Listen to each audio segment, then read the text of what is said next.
What happened to the number 69 was it was late to the pre-grid because of a mechanical issue. They rolled the car out, and because of the echelon, they couldn't put it in its place. They moved it to the back of the class, which is where it will be starting. Yeah, that's what I thought. Thank you for that, and thanks, Johnny, and all of our IMSA officials. Also a good time to say thanks to our corner workers, track services, and all the volunteers here at Mid-Ohio. We couldn't go motor racing without what you do for us. And thank you very much indeed for that. 2 hours is on the clock. 2 hours are on the clock. And we are ready to go racing. Now, whether you're here at the track, certainly if you're a first timer here at the track, and certainly for those people further afield, the start here is quite unlike anything else, because whilst the finish line and the stripe is right in front of us, that is not where the front of the grid, being Chad McCumbee and Alexander Premat in the 8 and 92 car, the Ford and Mercedes, that's not where they'll first see the green flag. No, that will be on the run out of the keyhole, down the long back straight, effectively through the kink at turn 3 to turn 4. And it is Dennis who is waving the flag on the far side. He's been sent out into Dingle Dell. And pasture. Yes, sent out to long time ago. Dennis would tell you that. Our long-time flagger and start line marshal for IMSA competition, and coming over from Grand Dam, Tani is the second of our starters, and she will wave the green flag at the starter stand. It's in hand. The front row is forming up. I expect to see a little bit of a gap between the GS and the TCR cars as they are lining up. And there is a little gap, but not very much. No, I don't think these days they start them in line, I believe, John. They changed that for this year. And the clock has started. The clock started, of course, as they went across the line in front of us, but they won't get the green flag. Effectively, they're under full course yellow at the moment, so no passing, but it's a double wide start. The flag.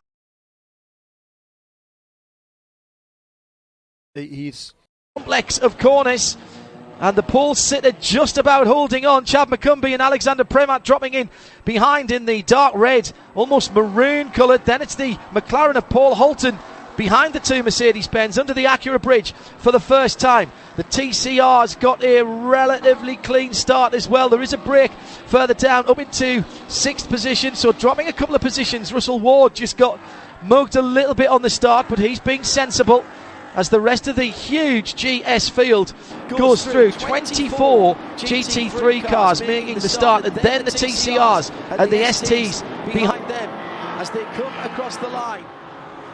There goes the number 8 crossing the line now. Then the McLaren, then the Mercedes. McLaren up into second then, Alex.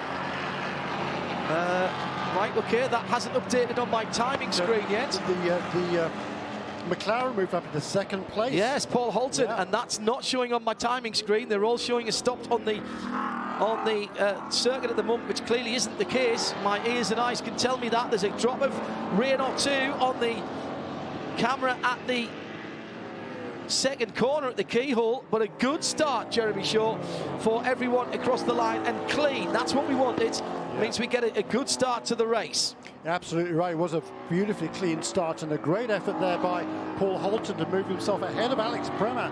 Vastly experienced is Alex Premat in that car number 92, originally from France, but making his way home now in Henderson, Nevada, and he's been racing in the V8 Supercars and Supercar Series in Australia for the last several years, but now enjoying his racing here in North America. But he was overtaken there by Paul Holton, who is a former sports car champion, and he's now up into second place in that McLaren car number 76. There's a problem there for one of the minis. Yes, looks like an issue on the left-hand side front. That is the, I think the 37, can't it be the 37 and the 73, because they're the two red ones. And up to speed again now for that car. That's one of the ST runners across the line. There you go.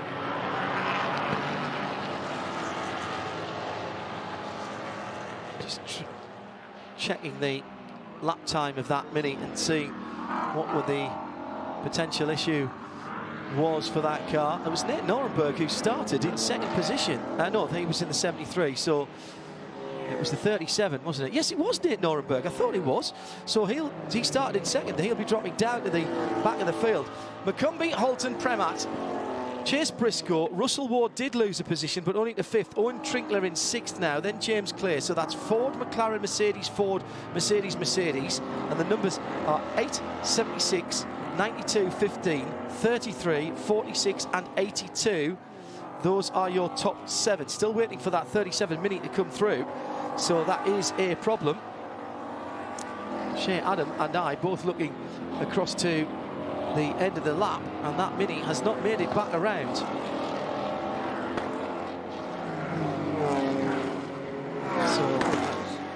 has he gone through? Yeah. Has he made one lap? Okay. So he has dropped to the tail of the field though. Nate, who started in second position in ST. Another lap soon to be completed. Cars coming out the final corner and cross the line now. 1:29.495 for the leader is the fastest lap of the race, and Chad McCumbee has pulled out 1.3 seconds on Paul Holton in second place in the McLaren number 76. Then it's Premat in the Mercedes number 92, the dark red car closing in on the black and orange McLaren as they go up the hill to the keyhole. Oh, a mistake by Russell Ward, just outbraked himself going into the keyhole and drops a few yards from the back of the Ford ahead of him, that being Chase Briscoe. But he has picked himself up, mainly helped by the fact that James Clay and Owen Trinkler behind him in the 46 Mercedes and the 82 BMW are having a heck of a scrap as they head down in the braking area for turn 4. And I think Clay got through. Yes, he did. So Clay has gone by Trinkler. Owen Trinkler starting the 46 car. All of these drivers handing over to their teammates at some stage during the race. The most experienced driver in the field, in fact, in the history of this championship. This is a 142nd start for Owen Trinkler. He's got 9 wins to his name, and he's currently running in with the 7th position, having lost 6th to James Clay BMW. And Shea Adam can update us on Nate Norenberg and the 37 Mini, which dropped to the back of the field. Nothing to worry about. There are no problems there. The only problem was slightly cold tires, thanks to Derek Jones for passing along the information. You mean thanks to the co-driver for dobbing in his mate. That's a bit rough, isn't it? Cold tyres on the back of these front-wheel drive cars can make life a little exciting in the early laps, and just a quick spin there, but no harm, no foul, as the lead has gone through to complete another lap. And here come the TCR cars past us, led at the moment by Britt Casey Jr. in the number 77. Rodrigo Sales, who's been mighty this weekend, is up into second ahead of Michael Johnson, who started second and drops to third in the mostly red Audi. That's the 54 car. He does, but Michael actually set the fastest lap in TCR last time around. It's closing in a little bit again on Rodrigo Sales. It's always difficult for Michael on the first couple of laps in the race because he has no feel whatsoever through most of his body.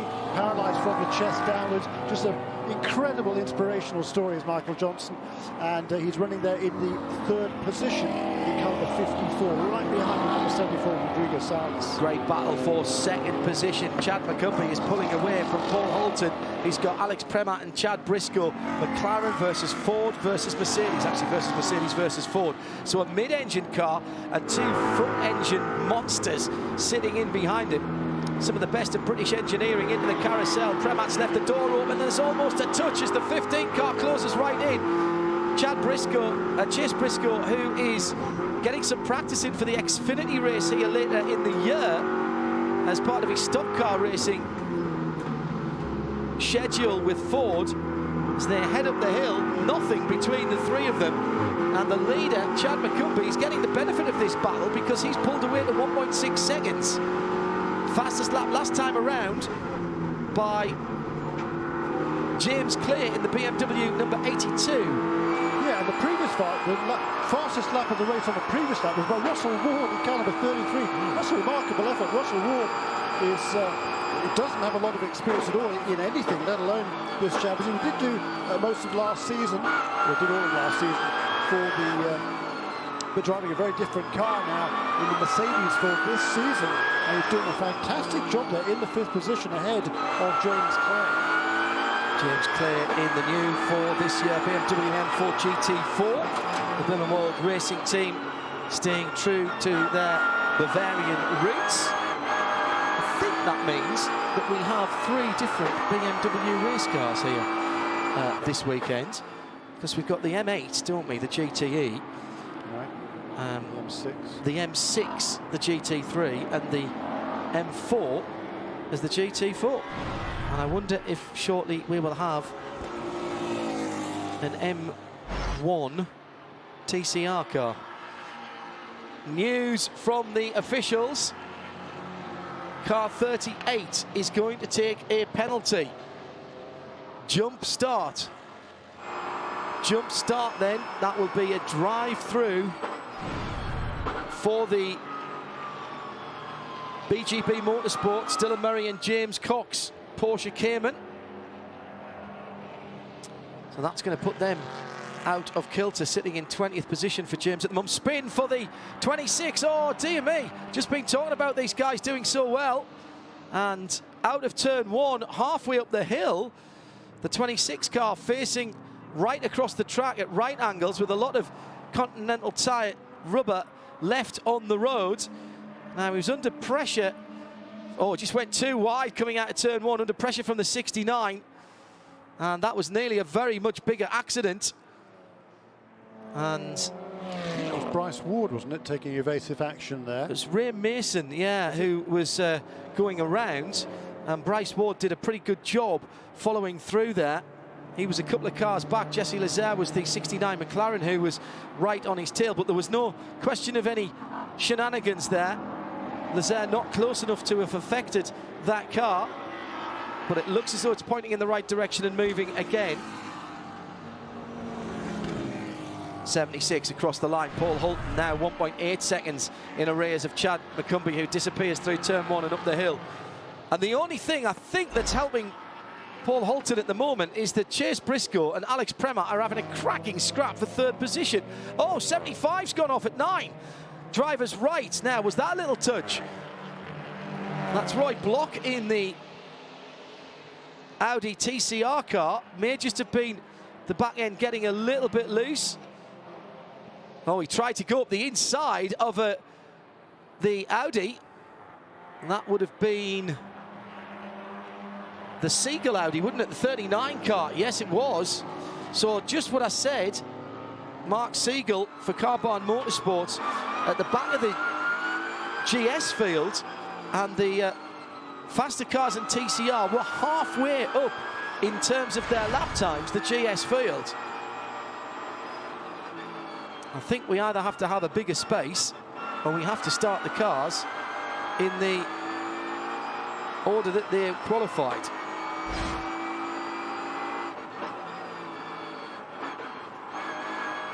Just makes it exciting, though, I tell you what. Oh yes, it does, no doubt. A couple of people asking if the Bryce Ward car went off when it was avoiding. I don't think so. Up into 17th position. Yeah, lost a couple of places, perhaps, certainly some momentum, but I think he's running just fine. May have had to take to the grass. He definitely had to take to grass, yeah. Shea Adam in the pit lane. The reason that I thought that might be a possibility, John, was because the team just started scrambling to try and get stuff ready for a pit stop. They have the fuel hose prepared at the back of the car, but they also have the catch can to release air from the other side, and they have that air hose that they use to get the dandelions out of the front when they're here.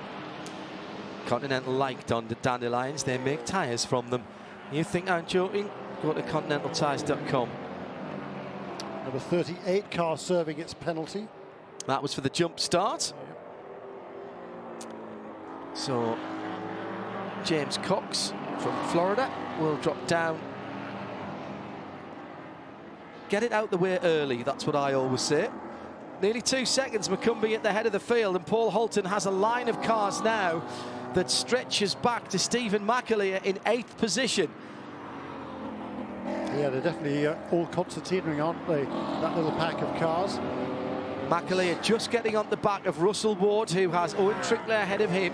So that's the number 5 Porsche. A white and blue car. White and light blue ahead of him. is Owen Trinkler in the 46 Mercedes, which is the blue bonnet.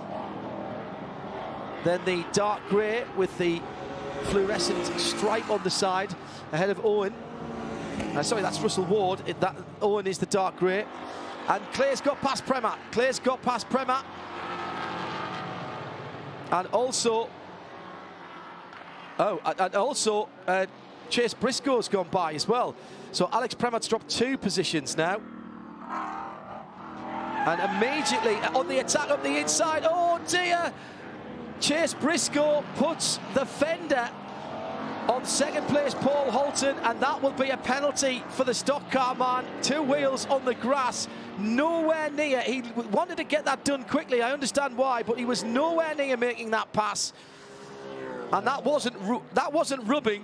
That was an all-out assault. No, you might get away with it in NASCAR, because I think even in NASCAR you get pinged for that. Certainly will here. That was a a misjudgment. It was inexperience there from Chase Briscoe. He's been super fast all weekend, doing a really good job, but unfortunately his enthusiasm just got a little bit the better of him there. Went for a gap that really didn't exist. A gap that didn't exist in the first place and was closing from non-existence to nothing. That has left James Clay in the wheel tracks of the Ford.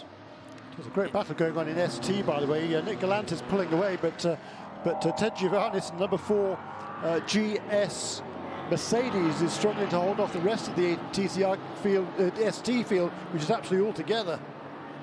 Where has Chase Briscoe gone? He was right up on the curb and beyond it, locked up the wheels.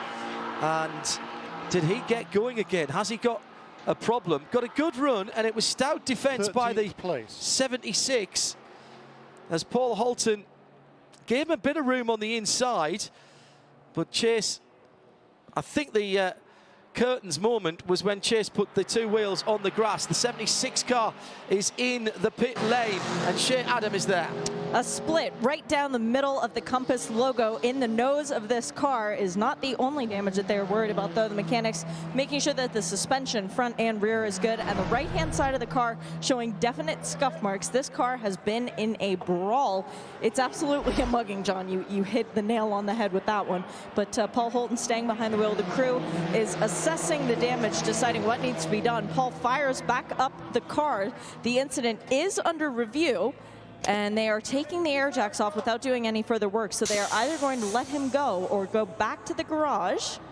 I'll be able to tell you in just a second. They're moving out slowly as Paul exits his pit lane.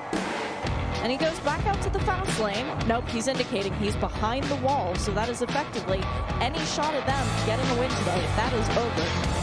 And John, we've also had another sighting in the pit lane. Dennis Paul has made it back from Narnia from throwing the green flag. Yeah, Dennis, one of our 2 starters that we were talking about at the beginning of the race. He is back.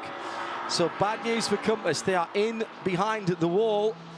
Chad McCumbee leads by 3.2 seconds. James Clay for BMW, the Bimmer World 82 M4 in second place. Then Alex Prema back up to 3rd in the 92, the dark red Mercedes. Owen Trinkler now in 4th in the dark grey 46 TGM Mercedes.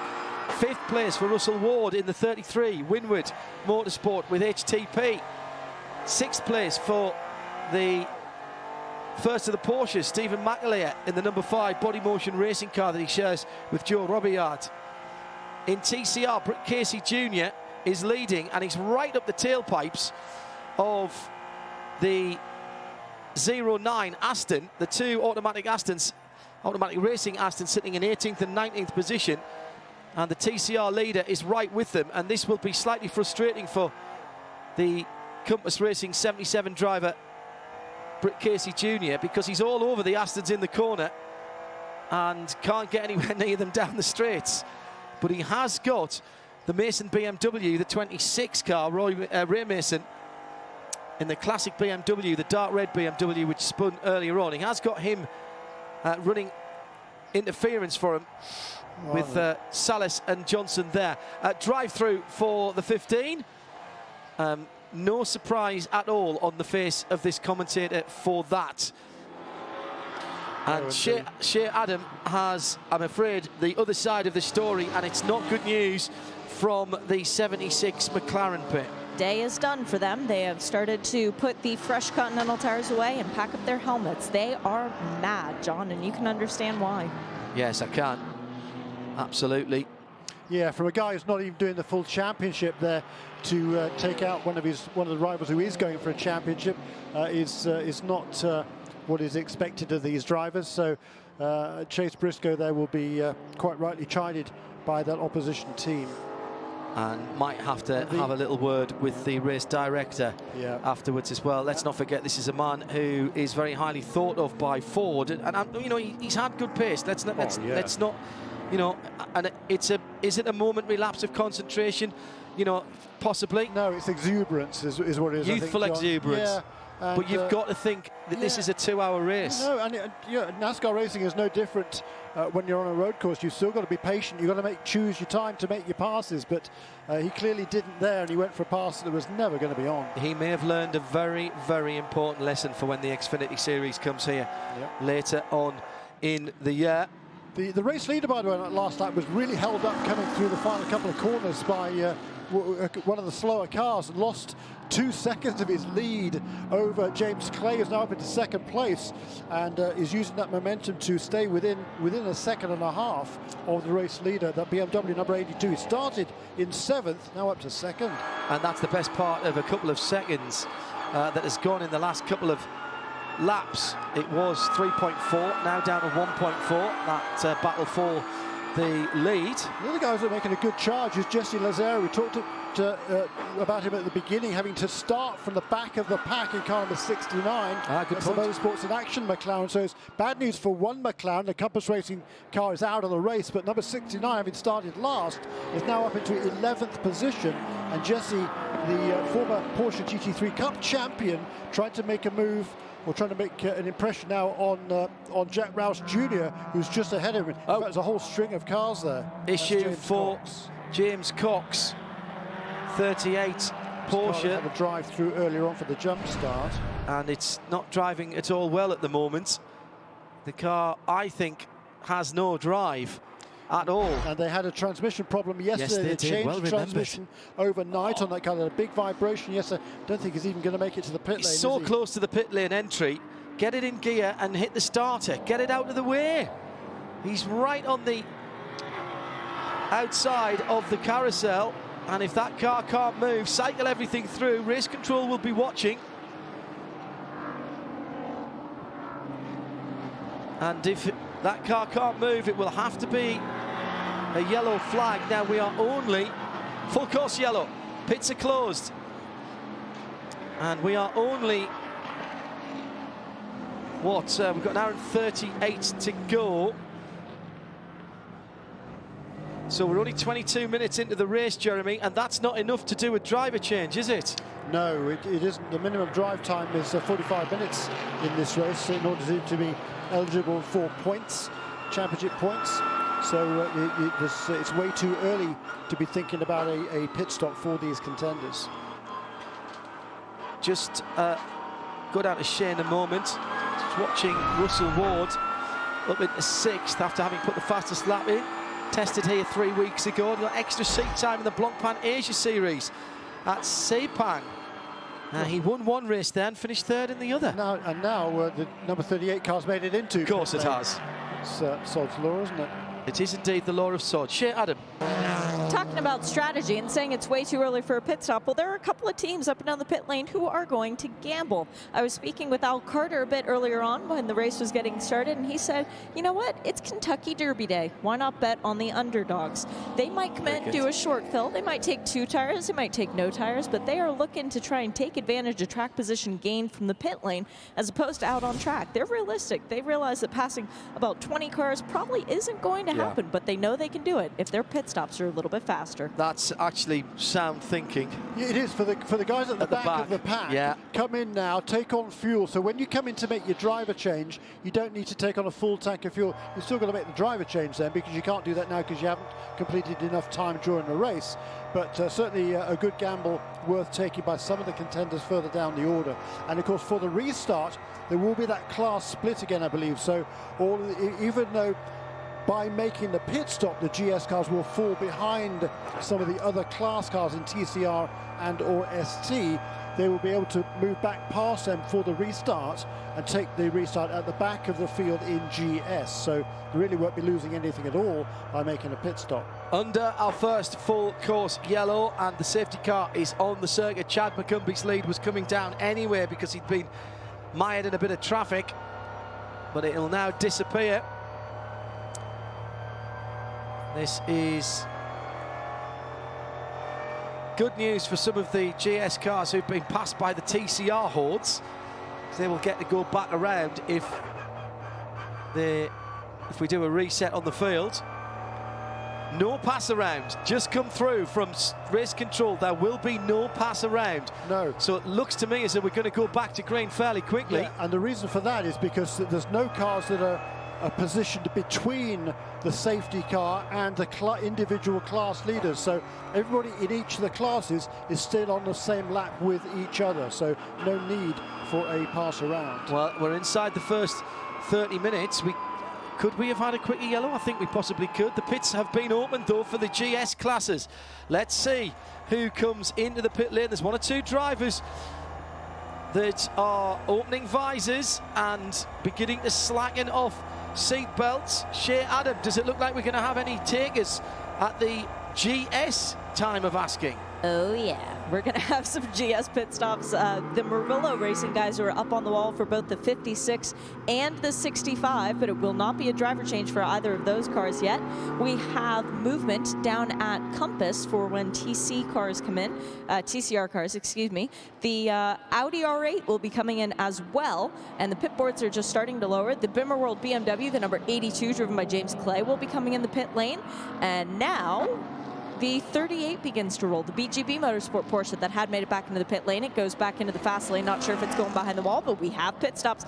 The number 5 Porsche comes in fuel only for Stephen McAleer. It will be fuel only for James Clay in the BMW as well. They are doing tires and fuel for the 7-volt machine driven by Alan Brynjolfsson. And the RS1 Porsche is also getting tires and fuel.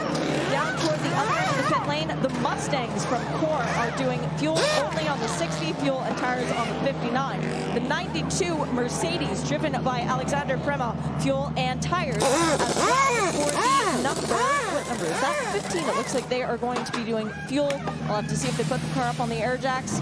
They do not. They are doing fuel only for the Ford, fuel only for Owen Trinkler. Lane is the number 5, the Porsche, Stephen McAleer, followed out by the 60. And no, it's Owen Trinkler. Owen Trinkler gets out second in the 46. Then we find the 60, and one of the other Mustangs makes it out. We are doing a long fuel on the number 09 Aston Martin, but it was a shorter fill for the number 99. A long pit stop for the number 39 Audi with some significant damage to the right-hand side of that car. The 15 Chase Briscoe still in the pit lane. They are working on the left-hand side of that car as it is up on air jacks. I think they did decide to go with tires. Might be left side only for that car after all. And the only car still in is the Volt Racing Ford Mustang. That was Alan Brynjolfsson who brought it in, and he will be taking it out with 4 new sticker Continental tires. He's having a little bit of trouble getting it engaged in gear though to be able to roll up that very steep hill that his pit box is at the bottom of. Here he goes. And now 15, car number 15, that is Chase Briscoe going back behind the wall. So clearly the team not happy with the state of the left side of that Mustang. The left side being the side that had the contact with the 76 McLaren of Paul Holton, and that car is out of the race, the 76 that is. Great run, great pit lane strategy for TGM, STM, and Owen Trinkler up to 4th position, I think. Let's see how it shakes out. It depends who stopped and who didn't further down. No, he's going to drop down. ST and TCR cars are coming in. Any takers, Shea? Yes, our leaders from both categories. The number 81 BMW, the ST category leader came in. That is fuel only for Nick Gallant. But for the 77 and 75 TCR cars from Compass Racing, it is going to be fuel for the 77. Britt Casey Jr. staying behind the wheel and then will be sent back out. For Roy Block in the 75, it is fuel, and at the very least, they are doing right front and I think it was left front. They might have done front tires only on that car. Britt Casey Jr. powers back into gear, and the Volkswagen, the other TCR TCR car that came down the pit lane, the only other car that made it down, actually, and they are doing fuel only.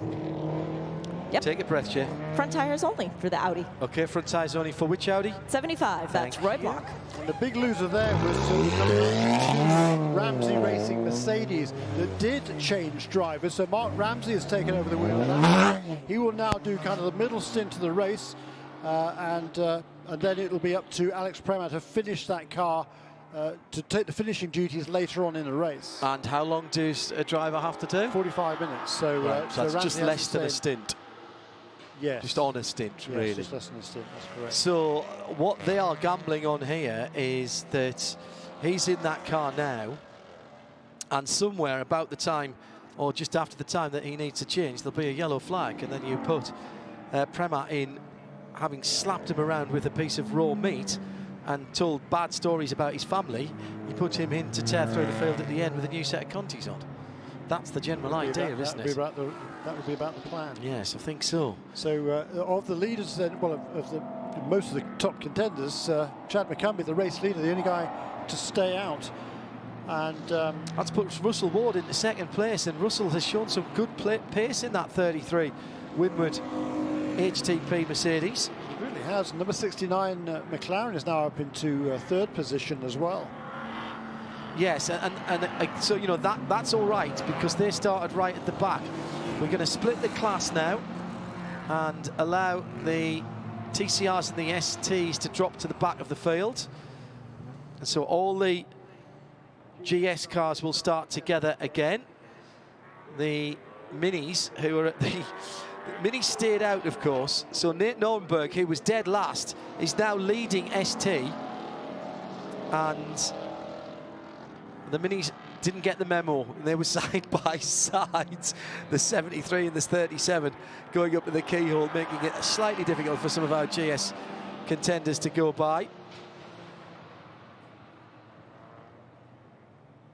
This could get a little bit untidy. This will take a lap or so to sort it out. Teams on the radio. If you wonder how this gets organised, by the way, IMSA can send messages to all of the teams on pit lane in text form, and then the engineers on the pit wall relay that to their drivers.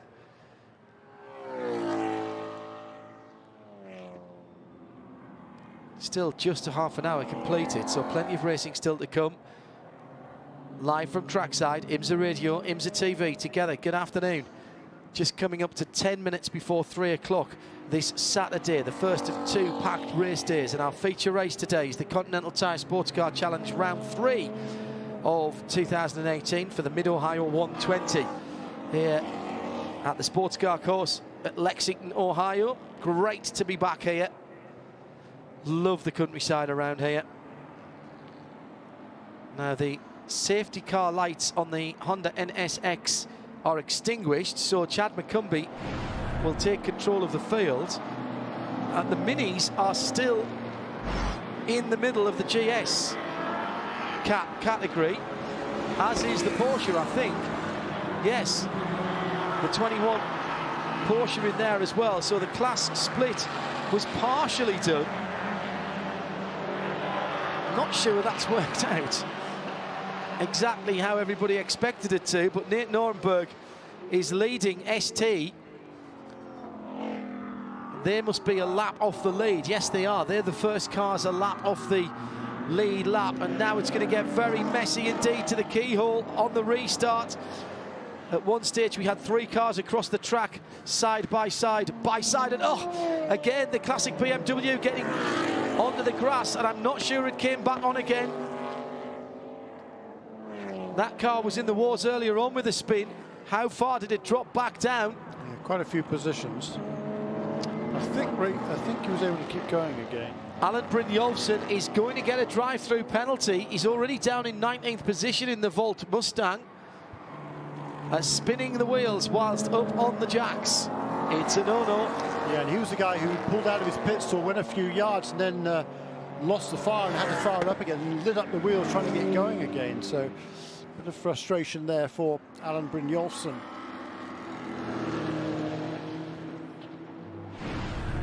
It's a battle for second place as Russell Ward comes to under increasing pressure from the young Canadian Jesse Lazare. Lazare made his name in Porsche GT3 Cup racing, part of the IMSA Development Series. That series here this weekend thinks about a look down the inside into turn 1, but that's not going to happen quite there. James Clay is the first of the cars that have stopped, and he's back up into 4th position. McAleer and Trinkler also having stopped effectively behind him. Here comes Brynjolfsson into the pit lane, goes past us on the pit lane speed limit.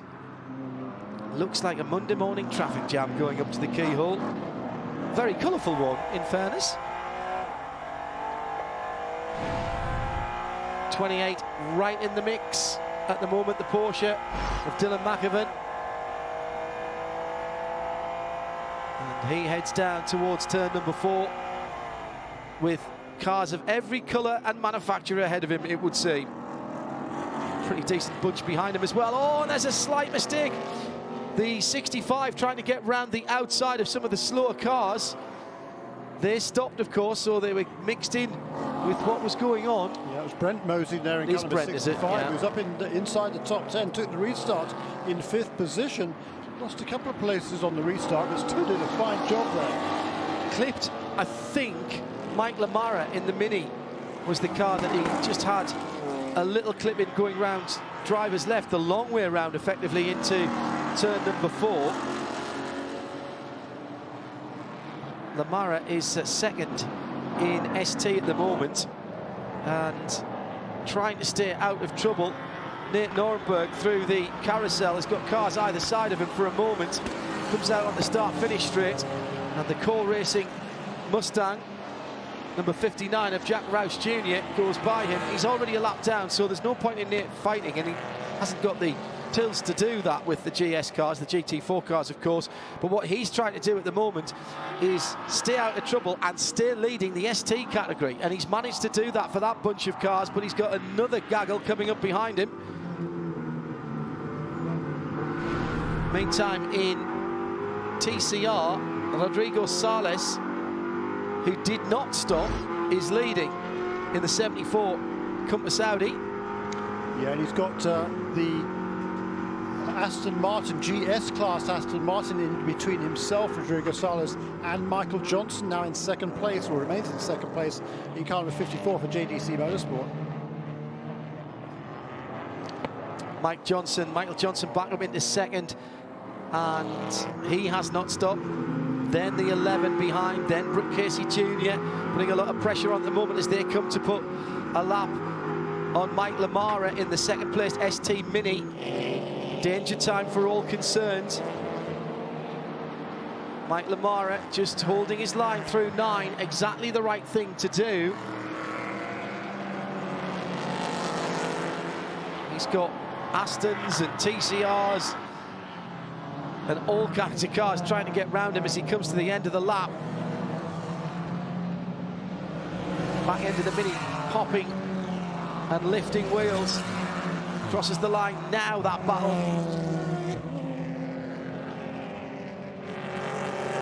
Now heading up the hill, and Lamara now has Michael Johnson behind him in the 54 with the, and that's the 2nd place TCR car, and right in behind him is Don Istug.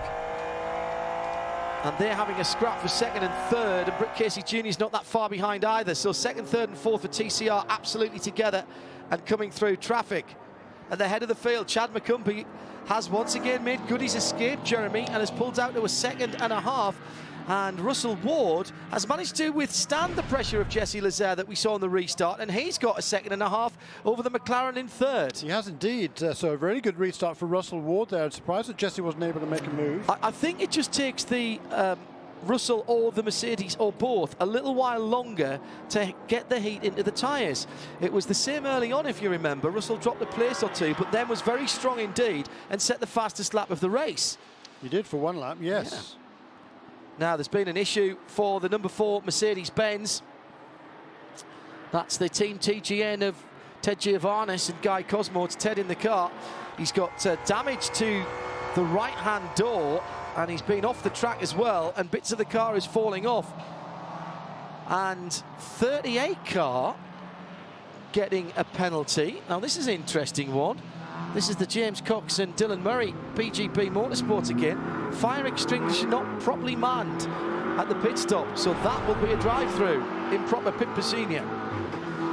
Meantime, one of the bad boys of earlier on is back onto the pit lane, Shea. And back out of it as Chase Briscoe exits the pit lane, so the 15 back in action. And Donistuk has come down the pit lane in the number 11 Audi. Now, that would be odd to... Well, no, it's not driver change for RS Works Racing. What's happening, Shane? Well, they pulled the pit board out as I was walking by, and they are now hitting the right side of the car to make sure that all the body panels are actually fully attached. They didn't have the fuel nozzle ready or a driver change ready to go. There is a secondary driver, that is Mikey Taylor, standing in the back, but they are sending him back out. And an incident out on the circuit, the 77 of Britt Casey Jr.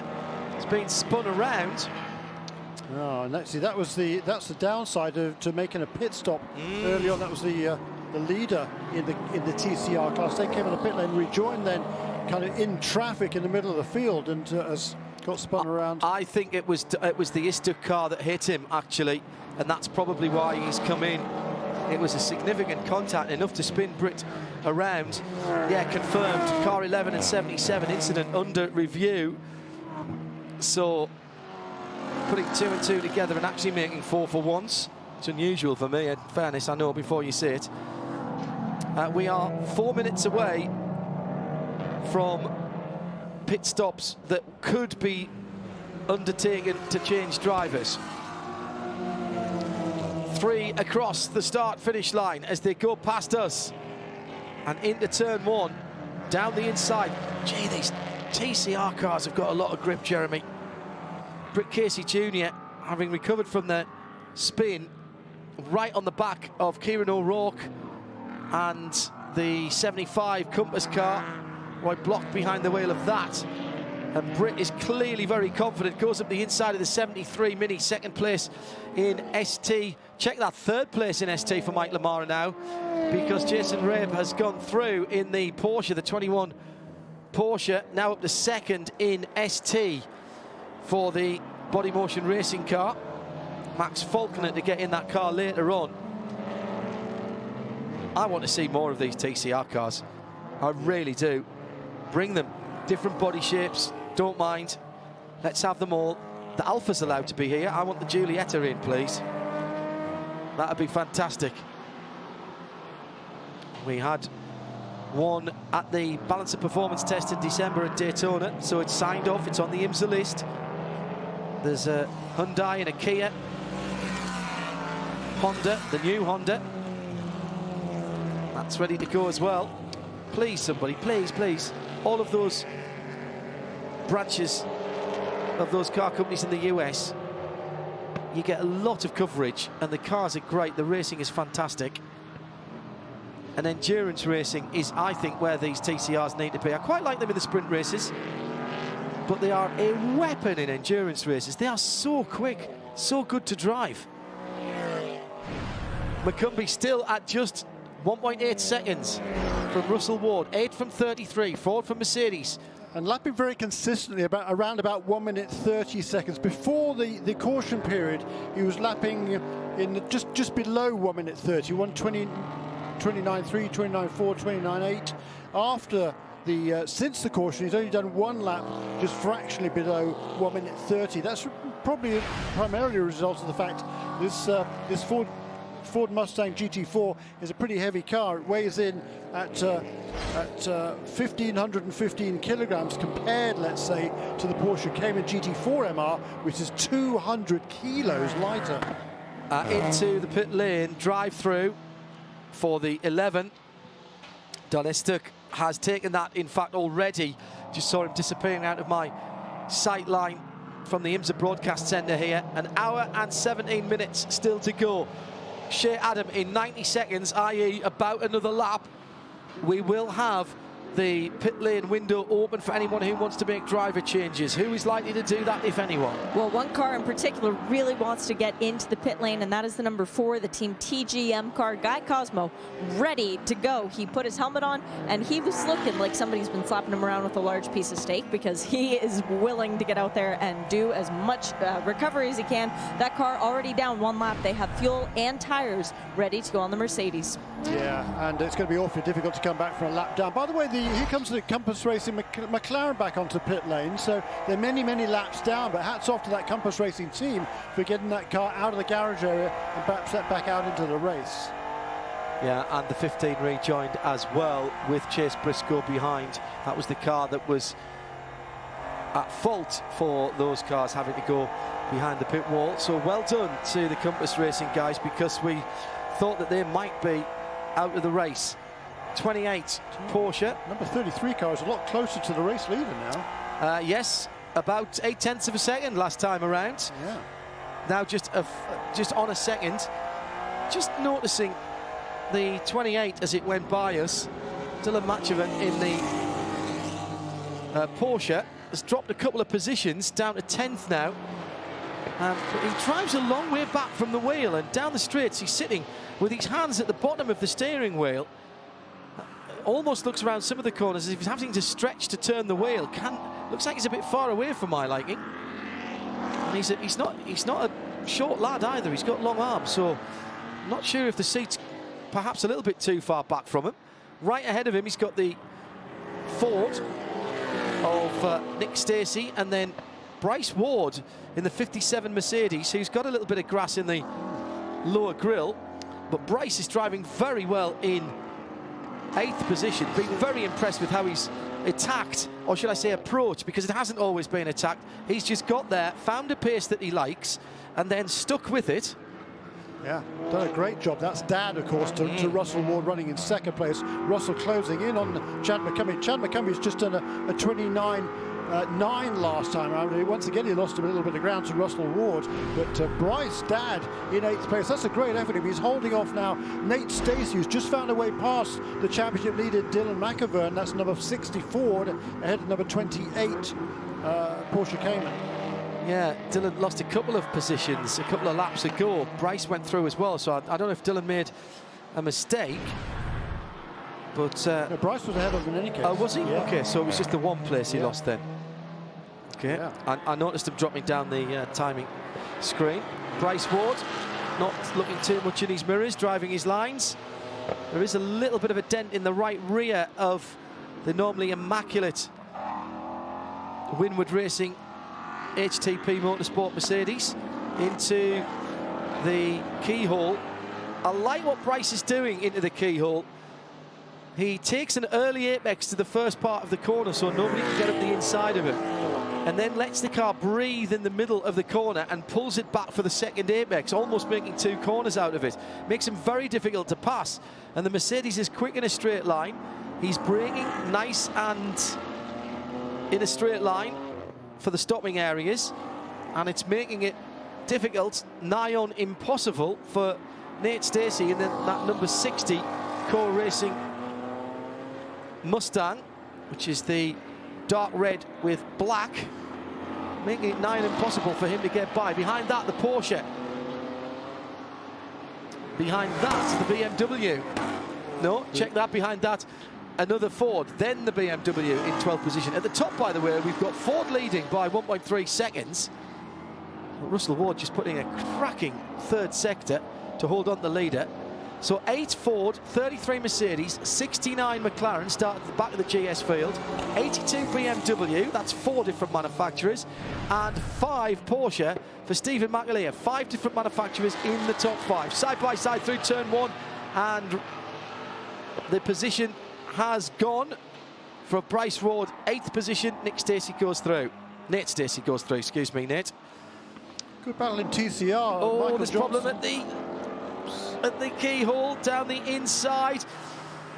That's the 28 car, the Porsche, Dylan Matchevin, who is side by side with the Ford. Good respect there between those two, give himself just enough room. Yeah, that's the 59 car that they're battling against. And this is all in behind Bryce Ward, who is just driving his lines exactly as he should do. Sorry, Jeremy, interrupted you. You were about to make a point. Was I? Forgotten, to be honest. Right, we are. Well, I tell you what, what's interesting is that the race leader has certainly upped his pace. He has. Last couple laps, 29.5 last time around. Comes across the line now to complete lap 30. This time it's a 29.6. So he's found half a second as we're getting fairly close. Well, yeah, fairly close to pit stops, I would think, for the leaders. We've just seen the number 4 car came in. Shay talked about that a while ago. Sted Giovanni's handing over to Guy Cosmo, but he's going to be a lap down and very little hope of making that back. Yeah, that has happened. Guy's just out on his out lap at the moment as we just come down to 49 minutes completed. It's 45 for any driver. That means that Guy is in the race to the end now. Ray Mason's doing a nice job too in car number 26. The veteran driver just up into the 13th place, found a way past Jeff Mosing on that last lap. And for Ray Mason here, making his first start in the season, he's got a huge amount of experience in this series in the past, but for 71 years of age, it's pretty remarkable what the job he is doing, I think, running just outside the top 10 in now 13th position. But to pass someone like Jeff Mosing is pretty stout. Yeah, and he did a 30.5 last time around, and his best lap times are 29.8. Yeah. Now, you know, the leader's best lap times are 29.3. It's amazing. So he is only in the best of conditions half a second off the pace of Chad McCumbee. James Clear turning up the heat on Jesse Lazare as he tries to close in on 3rd position. None of the top 3 have yet pitted. James Clear effectively the leader of the... is not just effectively, he is the leader of the pit stoppers. As we talked about Ray Mason, he's off the road, unfortunately. Oh dear. That's not the first time for Ray. He got a little mistake out of turn 1 earlier on, didn't he? And ended up facing in the wrong direction, and then took a little grassy moment when he was trying to get out of the way of everybody coming out of the keyhole. So Ray's going to drop a few places there. Jeff Mosing will go through. Both of the Astons, I think, went through there as well. In TCR, the leader, Rodrigo Sales, has Michael Johnson now for company. These two barely half a second apart. And the leader, I think, is going to peel off in the pits, and does. First and second, in fact, no, first and third into the pit lane. So, now who was that? Oh no, that was Istuk coming into the pit lane. Right, that was Istuk coming into the pit lane, who was nearly a lap down. Shea Adam is watching the pit stop of our TCR leader. Driver change time for the number 74 as Salas gets out, and it is Kuno Whitmer getting in. They actually have the same helmet colors. That's very interesting. I didn't notice that before. They are doing fuel and tires for this number 74 car. For the sister car, the 77, when they came in under the caution, they did a splash of fuel because they think that there's a possibility of going down a lap under green flag stops, doing a full fuel fill. So we'll have to pay attention to where the 74 filters back out. Driver change is nearly complete. They changed the front tires only on this number 74. Fuel still going in. Kuno being told to wait patiently. Fuel nozzle goes out, and Kuno leaves. Right, so basically they put the amount of fuel in that it took them to change the drivers, and not much more for that car. Michael Johnson leads TCR, Jeremy. He does. Needs a pit stop, of course. And he was right with the leader. He was closing in, Jeremy, actually. Yeah, it was a good little battle that was going on there between those couple of cars at the front of the field in TCR. Right, we've had a few pit stops, some planned, not so much. Here's how they stand with an hour and 8 minutes still to go. Nate Norenberg from the back after having a little spin earlier on, leads ST in the 37 Mini, from Jason Raab in the 21 Porsche, and Nick Gallant in the BMW is third. So 3 different ST cars in the top 3 positions, and they're separated by about 6 seconds, that top 3. In TCR, Michael Johnson has not yet stopped but leads, and he's up to 16th overall, having fought his way past a goodly number of GS cars again. It looks like Kuno Whitmer might come out the best of the cars that have stopped. That's the 74 that Don Istuk got, that went in earlier on. Don Istuk has handed over his 11 car, and that is now in the hands of Is that Mark Taylor? No, Mikey Taylor. Mikey Taylor, yeah. yes, Mikey Taylor, excuse me, coming back to racing, as you mentioned earlier on. The 74 car was Rodrigo Sales, who's handed over to Kuno Whitmer, but they're going to drop down now because second will be Brooke Casey Jr. in the 77 Audi. Roy Block will be third and Kieran O'Rourke will be fourth in that Audi-dominated category. The Volkswagen, by the way, has just pitted, and that will be the changeover then from Luke to Tanner Rumberg. At the head of the field, McCumbee by 2 seconds exactly. The number 8 Ford from the 33 Mercedes. Russell Ward, after a breakout season last year, is continuing to build his reputation and his experience for Winwood Racing HTP Motorsport. He's got about 1.5 seconds on Jesse Lazare, who isn't really gaining at all. They're trading tenths of seconds here and there. Jesse in the 69 McLaren. James Clay is just 0.5 second back from Lazare and beginning to make Lazare look in his mirrors. The 82 BMW M4 then in 4th position. Stephen McAleer has dropped back a little bit now and is 4 seconds away from that battle for 3rd and 4th in the number 5 Porsche. Yeah, you're right. It's the BMW there, James Clay, that's the guy on the move amongst the leaders. They're closing in onto the tail of Jesse Lazare and trying to find a way past him. And Jesse Lazare, that's the car that's side at the back of the field. Remember, after the problems even getting to the grid, he's worked his way up to 3rd place. He did not, one of the cars that did not pit before at the first caution period, but will be in fairly soon now. Penalty for the automatic racing Aston Martin. More than permitted people over the wall working on the car. That'll be a drive-through penalty, and they are serving it now, in fact. So I see them go by, and going across the line in front of me as I looked across there was a fantastic battle for 9th. Bryce Ward in the 57 Mercedes, Jack Rouse Jr. in the 59 Ford, Dylan Matchevin in the 28 Porsche. I think that was the 19 BMW just on the end. Yes, it is. Jeff Mosing, next man up, but he's 6 seconds further back, but 9th down to 12th position in lockstep. Excuse me, John. Michael Johnson in the TCR leading car number 54 has just turned his best lap of the race on that last time around. Here he comes up now toward turn 2, that red, blue and white car. The TCR cars, they look right. I mean, whoever styled all of these cars, it doesn't matter which one, we've only got Audi and VW here, but I've seen most of the examples from the manufacturers. Big boxy arches, sort of a saloon car, touring car version of the old Group 5 looking cars with those boxy arches that are open at the back. They sound great, 2 litres being revved within an inch of their life. Lots of aero and make very good endurance racing cars. Seen them in the International Endurance Series that we cover around the world, and seen them winning 24-hour races as well against GT4 cars.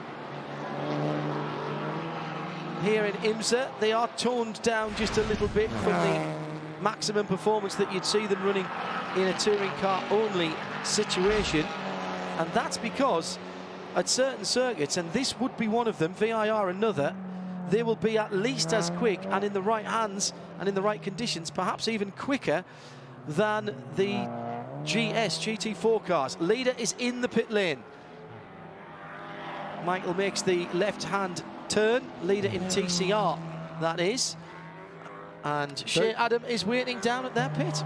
Had me worried there for a second that the Mustang was coming in, and I'm at the wrong end of pit lane for that. It is indeed a driver change and tires for the number 54 as well as fuel. Steven Simpson's bright yellow helmet is being plummeted into that seat as they change the front tires and the rear tires on the right side. So this is the first TCR car we've seen doing a 4-tire stop. I suppose if they've got the time, they might as well take advantage of it. They will be going for a full fuel load, not trying to short stop anything. And in comes another TCR car. That is the 75. Roy Block getting out, and Pierre Kleinubing installing himself into that one. They are doing front tires for this car. Still working on the left-hand side for the number 54. The driver change is nearly complete. Fuel still going into that Audi, and they should be able to get back out ahead of the 75. as the car is still up on the air jacks, the 54. The front left brake is looking a little bit warm as there's a bit of smoke coming off of it. Now they pull the fuel out, close the driver's side door. 54, the JDC Audi is now being told to go back up in the air. They did not complete the tire change, it looks like, on the left front. So they are having drama there, which is a shame after Michael Johnson's great stint, as the 75 is cleared to leave and will pass the 54 as the 09 Automatic Racing Aston Martin comes in. And they collide. The 54 and the 09, they came together. It was an unsafe release from Steven Simpson, and they are wedged together in a pit box a little bit further down. And the Aston Martin, trying to move, does manage to get it going, but it took off quite a bit of its own bodywork on the left rear, as the right front of that number 54 Audi will need some more attention. It will likely be coming back into the pit lane. We have two of our three minis on the pit lane as well. The yellow one, the 52, and the 73 is in. Driver change for both those cars, and they have refueled. The 77 TCR former leader comes back in. Casey Jr. jumping out, and Tom Long getting in. They are going to do tires on this car this time around. They did not do it when they came in under the caution. They did fuel only then. But they are doing at least the front tires as things are starting to get very busy. The 69 McLaren comes in as well. Jesse Lazaire jumping out of that, and Corey Fergus getting in. They are doing fuel and tires, right sides at a bare minimum for sure. They only have one air gun for the McLaren, so they have to do each tire one at a time. The driver change is done on the 77, just waiting on fuel. Now they let the car off the air jacks, and Tom Long is cleared to leave. Do you know, we said, thank you, Shea, hectic for our Continental Tire pit lane reporter as the 09 Aston gets going with a bit of damage. We said about executing in the pit lane would make all the difference. Slight error from the 54 JDC Miller Motorsport team. They dropped the car just before the left front tyre changer seated the wheel rather, on the hub. Now, first of all, that was a mistake, but very good from the tyre changer. He didn't try and bolt it up whilst it was on the ground. He was signalling to get the car back up and got the wheel on, seated, give it a good wiggle, got it on and put it on. But then nobody remembered to have a look to see if there was anything coming through the pits, and they just wanted to get Steven Simpson out quickly and pulled into the side of the Aston that was pulling into the pit in front of it. And that responsibility does, I'm afraid, lie with the JDC guys. From second place, Russell Ward for the Winward Racing HTP Motorsport machine. Ireland's Damian Faulkner, at a track that he has won at in the past, is ready to go, and Shea Adam is watching the pit stop with this Continental Tire pit lane report. Russell doing a great job in that opening stint, is handing over, as you mentioned, to Damian Faulkner. They are giving Damo new right side tires at the very least while the fuel is going on. I'd imagine they run around the car and do the other side as well. Driver change is complete. They are still buckling in Damo. Now the door shuts and the tires are done on the right side. They are coming over. Yes, they're going to change the lefts as well. Good stop for them. And penalty for the 54. Incident responsibility, unsafe release effectively, contact in the pit lane. That'll be a drive through for Steven Simpson. Also a penalty for Jesse Lazaire's car, although now in the hands of Corey Fergus. The 69 car exit pits with hose or tools attached. No. So something went wrong in their pit stop, so that's a drive-through as well. And this is sloppy, guys. Sloppy, sloppy, sloppy. Yeah, you're right. You will, I mean... Both of those two cars coming in at the same time, by the way, the 54 and the number 69, to serve their penalties. Also in the pit lane, the leader, yep. Chad McCumbee. First two both in. Correct, James Clay for the BMW. What a run it's been for James Clay. This is James Clay's second pit stop, of course. He's been in the pit lane before. It's the first for Chad McCumbee, the leader, and Shea Adam has the stops. Driver change for the number 82 BMW, and they are doing 4 tires on that car as well. James Clay hops out. Tyler Cook gets in, and for the Mustang, they are doing tires. They are doing the front tires first as fuel going on, and it also looks like there's a driver change for that one. The driver's side door is wide open. The 60 Mustang has also come onto the pit lane. That is Nate Stacey getting out and Kyle Marcelli getting in, the race winners from Sebring. Tire change still going on for the number 82, the BMW. They are on the left sides now. They are on to the left sides for the Mustang. The leader when he came in as well, the number 8. Chad McCumbee brought it in. It should be Patrick Gallagher taking it back out. Looks like a bit of a slow driver change for that car, but it's still up on its air jack, so no time lost as of yet. The car comes off its air jack. The 82 is rolling. Tyler Cook is making his bid for freedom as the 8 is still waiting on fuel, and now Patrick Gallagher waiting. It's a change of lead because the BMW has gone through, and now the Mustang begins to roll. The 57 has also made its way on the pit lane, so Indy Doncha will get his first racing laps around Mid-Ohio. Wow, what a turnaround there. It's Stephen McAleer who leads on the track, but he also, and he has made a pit stop, of course. He pitted under the yellow in the Porsche number 5, the Body Motion racing car. Joe Robillard. So he doesn't need to come in for a little while yet. No.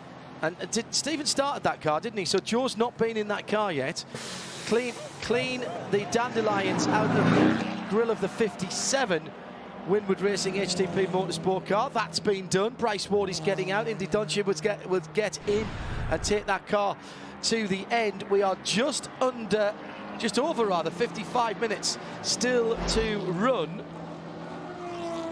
And it's all happening in the pits as we sort of expected it should. Once we get a moment, I'll run down the timing and scoring for you to give you an idea of how those pit stops. Now everyone except Brett Mosing has made a pit stop, so the 65 Mercedes should be into the pit. In fact, as I say that, he starts to come down the pit lane, so that is now everyone having been into the pits at least once, as we are just over 55 minutes still to go. Shea Adam, John Hindhaugh and Jeremy Shaw broadcasting live from trackside here at Mid-Ohio. And Jeremy, this one is doing exactly what we expect in terms of the racing in Continental tyres. By the way, the 54 Stephen Simpson is well riled up. He's just past the number 92 Mercedes-Benz. And the number 82 and number 8 car then are now nose to tail with Patrick Gallagher from Ohio. Wow, we're going to get a penalty for number 82 car, John? Yes, we are. Wheel rotation on the jack stands. That's another drive-through and more mistakes. Have these guys forgotten the rules since Sebring? Really? Shea Adam, this is a very, very tight pit lane, isn't it? It is. It's reminiscent, actually, of Long Beach because the pit boxes don't feel much bigger, but because of the additional cars that we have running here, it gets very chaotic, and it has been 50 days since the last round of this championship. Maybe some people are a little rusty, John. That is possible. It is possible. But that's, you know, your team meetings, not just for drivers and engineers. The pit crew's got to do their things as well. My wheel rotation whilst on the track, that is down to the driver, either not taking the car out of gear or putting it into gear too early. It's a shame, actually, that BMW needs the pit stop, the drive-through, because the 82 and the 8, Tyler Coote and Pat Gallagher, are having a cracking battle. They're just heading into the carousel now. And the 82 bails off to its pit. So Pat Gallagher goes through and passed up. Yeah, absolutely. The Optima Battery BMW into the pit lane. Pat Gallagher then for Multimatic Motorsports, having taken over the number 8 Mustang GT4 from Chad McCumbee, is up a position as the Bimmer World BMW M4. What a competition debut year that car has been having.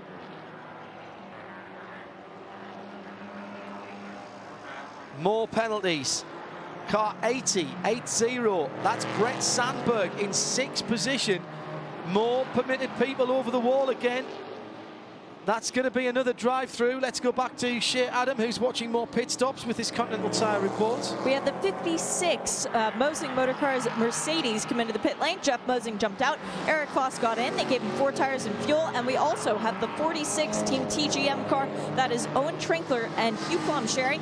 And I don't see a driver change going on. I could be wrong as I make my way up there, but they are doing 4 tires and fuel for that Mercedes. I would imagine that they would be taking Owen out and putting Mr. Plum behind the wheel, but I will let you know once I get up there. Yeah, makes sense to me that would be the case. Might have happened already.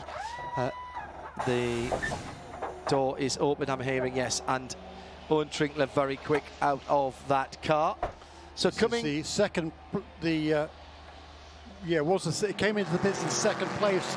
It did number 28 car, that's Dylan McAvern, handing over to Spencer Pompelli. That is the championship leader. Yeah, and they've gone long there because of the stop. Car is rolling, that red, white and black machine. McAvern on his way. He'll drop down towards the bottom end of the top 10, I reckon. Eric Foss is out in the Mercedes number 56. Stephen McAleer leads the motor race. I think Patrick Gallagher... Oh no, I think it might be Hugh Plum in second place. We'll see how that works out. Owen Trinkler went long and put some good laps in and can't surely have got through. No, he must be down in about 4th or 5th position, that car. I'll tell you the next time they go over a timing loop. One of the stars, undoubtedly for me, of the opening hour of that race, Jeremy, was Russell Ward. He's handed over to Damian Faulkner, the 33 in 5th position. Russell Ward now with Shea Adam.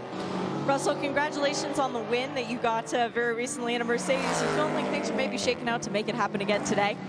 Yeah, I think so, man. It's looking really good. The car is really quick, and you know, brought it in second place. You know, it's slick out there, and the traffic is difficult. It's hard to pass here, but it's looking promising. So we'll see how it goes. Where around the track is the Mercedes strongest? Where should we look for Damo to make the pass for the win? Look, it's really strong on the fast corners. I mean, you know, turn 1, it's good. You know, I don't know where, you know, Damian's just going to have to, you know, pass wherever he can. I mean, the competition is difficult, so. It looked a little bit tricky off the start and the restart, the getting heat fully into the tires. Was that an issue? Yeah, the restart was really tough. I mean, you picked up so much clag around here that, you know, for 4 or 5 laps, everyone was a second or two slower, but, you know, everyone was dealing with the same thing. So, but, you know, very difficult track. First time here. Good luck the rest of the way. Very impressive job so far. Sorry, what? Good luck the rest of the way. It was an impressive job so far. Thank you very much. Yeah, Russell Ward really making a change, I think, in his attitude and concentration levels over the last couple of seasons. His experience is growing with that, his confidence.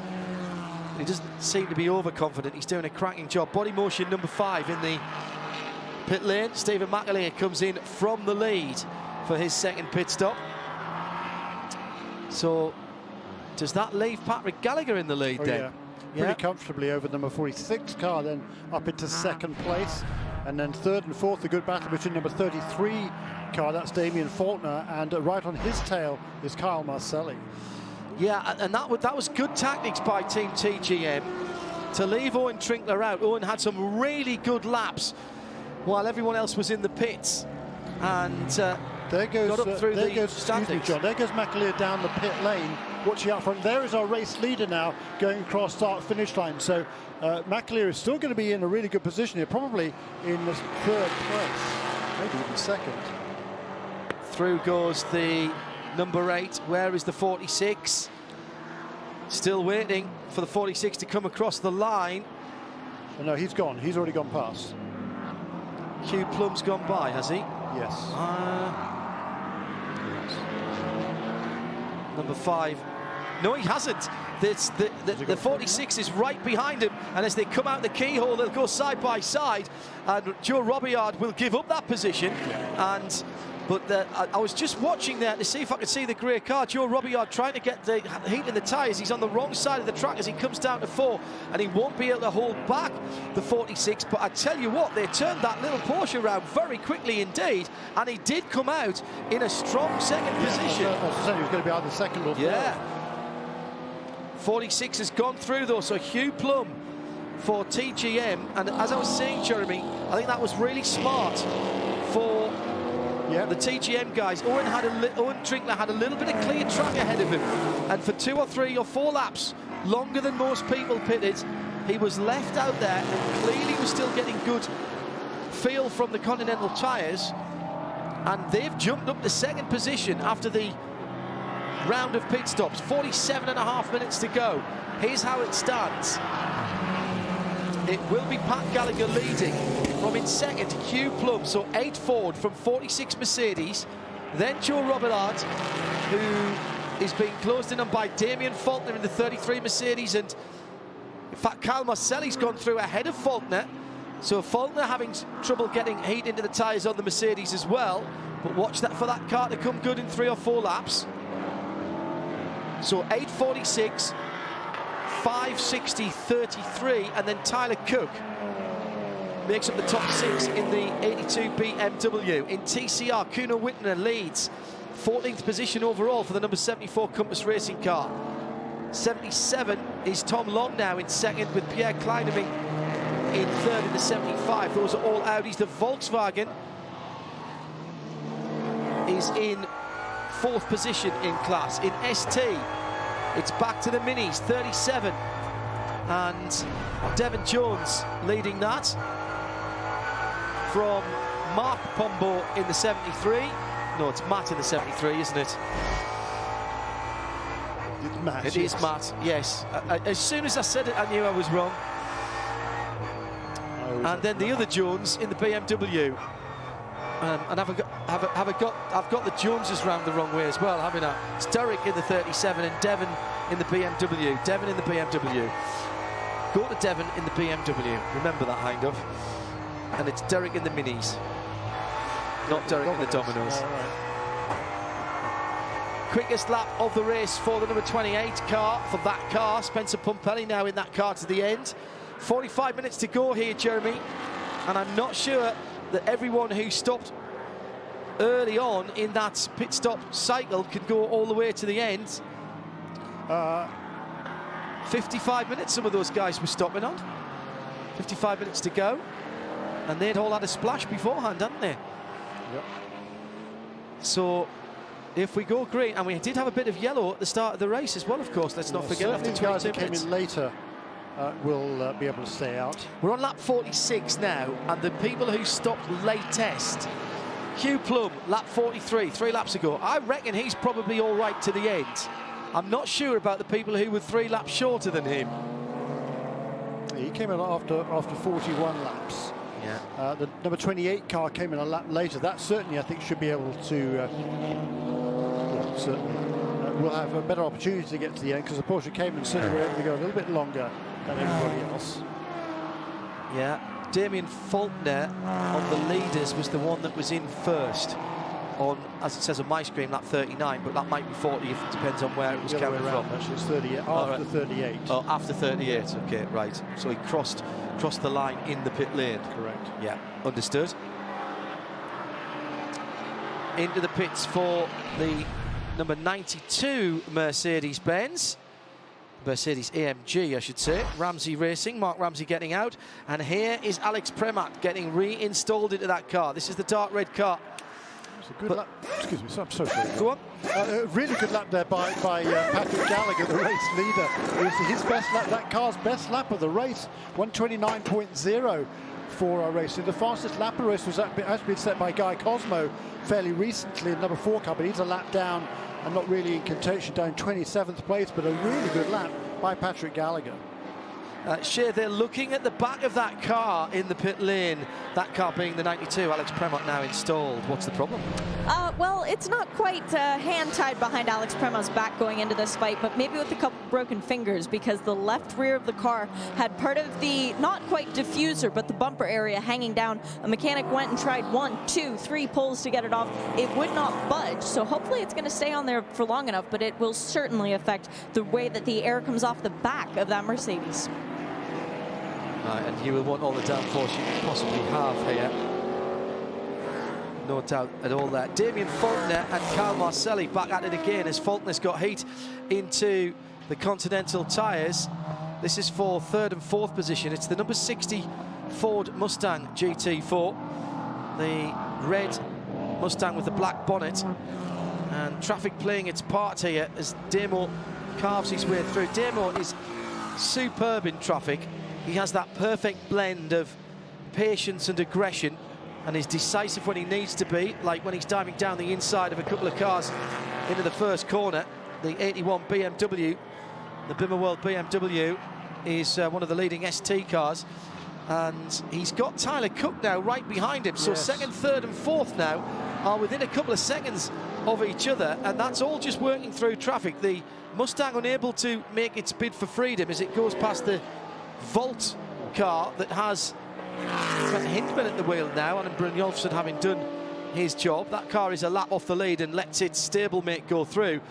And Damo now in the silver and blue, number 33, into turn 4 with the BMW, the Optima Batteries black and white machine right in his wheel tracks. Yeah, and Patrick Gallagher just romping away at the front of the field for some reason. Look at his lap times. Well, yeah, his lap times are great, but really great. 29.5 last time around. Hugh Plum was more than 3 seconds slower.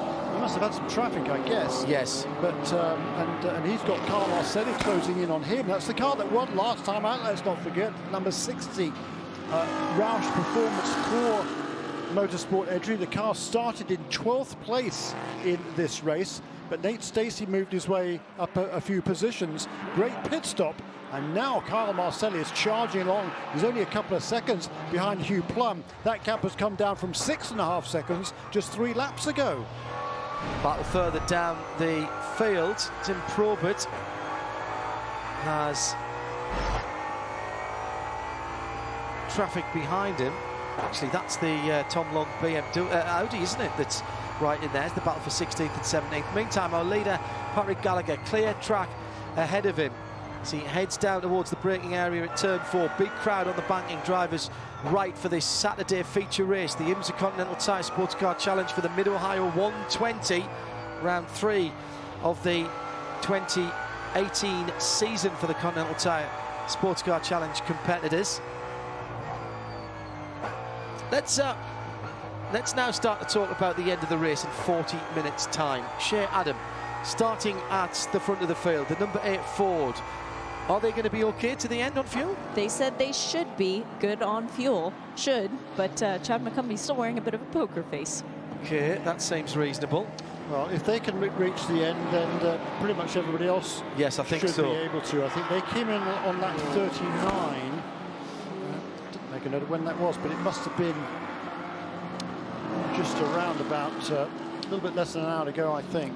Yes, agreed. There was a little bit of safety car running in that early stint, of course. What a great job Patrick Gallagher is doing. Really good. On home ground, as you mentioned. And he is all of a sudden 15.5 seconds in no time at all. That has gone out. Marcelli, Faulkner and Cook, with Spencer Pumpelly only 7.5 seconds further back down the road, and Corey Ferguson another 2 seconds behind that. So within about 10 or 12 seconds, you've got 3rd down to 7th position, and the traffic is pulling that battle together. Damian Faulkner on the flasher, and he's in trouble here, Faulkner, because he's gone to the inside of one of the Audis and just managed to get through before the braking area. Was the number 11 car that they were going by? Yes, it was. Mikey Taylor behind the wheel of that car. And Faulkner with the BMW of Tyler Cook looming large in his mirrors. Needs to just get his head down and get a bit of clear track here. Kyle Marcelli in a bit of clear air, doing very good sector times. And closing now to within a second of Plum. Hugh Plum has not been able to get any kind of rhythm going with the traffic. 31.3 last time around. A 30.1 for Marcelli. So that battle is going to close up very quickly, and Marcelli's with him. Marcelli is with him. There's no cars between them as they go up the hill. But I tell you what, Faulkner's closing in as well. This is all getting very close indeed for second, and it's going to be down to about 5th or 6th. Well, Pumpelly's hitting the traffic now, so it'll take him a wee bit longer. So exiting the keyhole, Damian Faulkner has Tyler Cook right behind him. Cook immediately comes out to the right-hand side, and the BMW has seemingly more torque out of the corners. This is the problem for the Mercedes. They've been pegged back so much. That big engine you would think would make lots of torque. It doesn't. Well, one of the Mercedes set the fastest lap of the race so far, that being Guy Cosmo in car number 4. So it's how they make that lap time. Remember, we've heard the Mercedes runners saying in the past, that uncharacteristically for a car that has so much torque in its natural form, they've got to really push it through the corners. They can't rely on the torque to pull out because of the way the BOP's been applied to that car. There's no criticism implied here, it's just the drivability of the car, and some of its inherent strength has gone away. Yeah. Well, the Mercedes has been the quickest in most of the sessions this weekend. It's certainly working well around here. This battle for second place, they're really intensifying now as they head into turn 1 behind the number 39 car, which is fast. Jeff Westphal is at the wheel of that car. It is a lap down to the leaders, but it's a fast car, that Audi, and that battle for second and third right behind them, John, heading up to turn 2. I'll predict that if it doesn't happen going into the keyhole, and it's not going to, that Kyle Marcelli in the red, white and black Mustang might be able to just drag past on the downhill section. Oh, he just dropped his left-hand Continentals into the dirt on the exit of the curb, and that will, I think, give a bit of a breather for a moment or two. 28.9 last time around from Marcelli was that car's fastest lap of the race. Yeah. Now, Hugh Plum last time around, when he had clear track, Jeremy, back down to a 29.4. So there's nothing wrong with that car. The problem is how it's developing its speed and power, particularly in traffic. As soon as you come off the throttle and go back on again, you don't get the surge of power that these drivers have been used to with that big Merc engine. Faulkner and Cook coming back to them, and now only 3.8 seconds between the battle for second and fourth and fifth cars. Battle for second coming across the line now and heading into turn 1. The Audi's doing well. They're ahead of them off the lead lap, as Jeremy mentioned. What I've got my eyes on right now, as well as this battle for second place is heading up here one more time, between number 46 and number 60, is just ahead of him is Jeff Westphal. Not too far ahead of Jeff Westphal is number 26 BMW. It's Toby Grahovic is at the wheel of that car right now, and both he and Jeff Westphal are two of the fastest cars on the track, along with Alex Prema, who's further back a lap down. He's in one of the Mercedes, of course. He's just turned a quick lap as well. Hugh Plum putting two wheels into the Dandelions, trying to defend the line down the hill into 4 and couldn't do it, and that's that lack of pulling power that the Mercedes drivers have been talking about. Great move by Kyle Marcelli, who goes around, puts his car in exactly the right place, was on the wrong side of turn 4, that put him on the left, the right part of the circuit for turn 5, and that is a change of second position. Tyler Cook, by the way, is cranking up the wick as well, as he's trying to get back to this battle. So exactly as predicted, coming out of the keyhole, down the hill to 4, the Mercedes slower off the corner and taking longer to get to its terminal velocity. Nothing wrong with the exit by Hugh Plum. And even having lost the position, that was only a 30.2, but a 29 flat by Kyle Marcelli, 28.7 by Westphal last time around, just reinforcing what Jeremy was saying. And Guy Cosmore, 29.4. And Toby Grahovic is not far away from getting his lap back. That's what I was going to say there about that number 26 car. It's in 17th position, but he's going to try and get his lap back. That could be very, very important if we get a full course yellow, of course. So Grahovic is in the 26 BMW, the classic BMW. That's the dark red car, isn't it, that Roy Mason was in earlier on. And Toby pushing very hard. So watch out for that behind the leading Ford. Meantime, 57 making a move down the inside of the 80, and that's the Indy Doncia driven Winward HTP car going up the inside of Brett Sandberg for 9th position in the Ford. And the 56 right in there as well. Eric Foss took the opportunity to go through as well. So Indy Doncia now in behind the 09 Aston, which is a lap down from Jr. behind the wheel of the Invisible Glass sponsored Automatic Racing Aston, and he will try and give best. Oh, Mini with a problem, turn 5-6 area, and it's the 37, second place in class, but he's pulled off immediately into the infield. Now, what was the issue there? Can't tell you at the moment, as Indy Donchi has to, Eric Foss rather, has to defend in that bright orange Mercedes. Indy Donchi has got away from these two that are battling behind him now, and he'll set off in pursuit of BMW number 19, the Stephen Cameron racing car, and that car is in 8th position, the 37. It is day over for the Mini, but very, very considerate driving by that's interesting.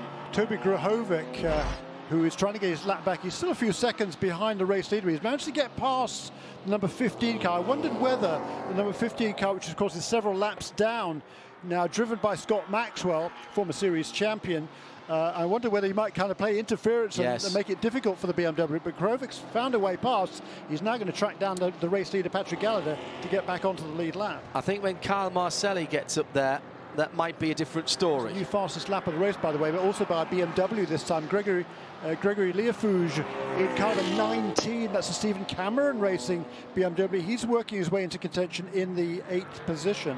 Amazing how the lap times are coming down, but only when people are in clear air. Brett Sandberg having a look at Eric Foss going into the first corner as our leader, Patrick Gallagher, is through the complex at 4, 5 and 6, heading into the S's now. Grahovic's put his fastest lap of the race in as well. Tom Long, his fastest lap of the race, a 1:30.4 for Tom Long in a TCR car. 1:30.4 in a TCR car. Not messing about there. Tom can drive, mind you. I think it's fair to say. Jeremy, we've got half an hour to go. Amazing. 90 minutes has disappeared like a light snowfall in summer. Brilliant. Let's go to the pit lane. It's a lot closer this lap to our race leader, Patrick Gallagher. That heavy forward, of course, but Patrick's still turning some super laps, really nice and consistent. Low to mid 1:29s in that race leading car, but there was a new, was it the fastest lap? No, a 28.9 there for Toby Grahovic in car number 26. 2 laps in succession that Toby has done the fastest lap for that car. Let's take Continental Tire pit lane update as we're talking minis and specifically the 37, Shea. Thanks to Luis Pericarpi. He said that they think they lost an axle or something, but there is no more drive for that car. Good news for Mini. We head next to Watkins Glen, a track that has been very kind to them in the recent past. And very good for that team and driver combo that they put the car behind the wall immediately. No need. When you know it's something serious like that, no point in getting it back. That's Derek. He's a very thoughtful driver. Out on the circuit, BMW versus Mercedes. Down into turn number 4, and the 82 is going for 3rd position. Tyler Cook has been flying, and he drives round Hugh Plum, and it's the same spot on the track, and this will be eminently frustrating for Hugh Plum. He's doing nothing wrong at all. Last time around, a 30.1, but a 29 flat from Tyler Cook. And you can't defend to the inside because the cars have got so much more speed that they can just drive around the outside of them into the braking area. Faulkner 29.7 last time, 29 flat for Cook in 4th. 3rd, Hugh Plum 30.1, 29 flat for Kyle Marcelli, and he's going to go quicker than that again this time around, even with that pass.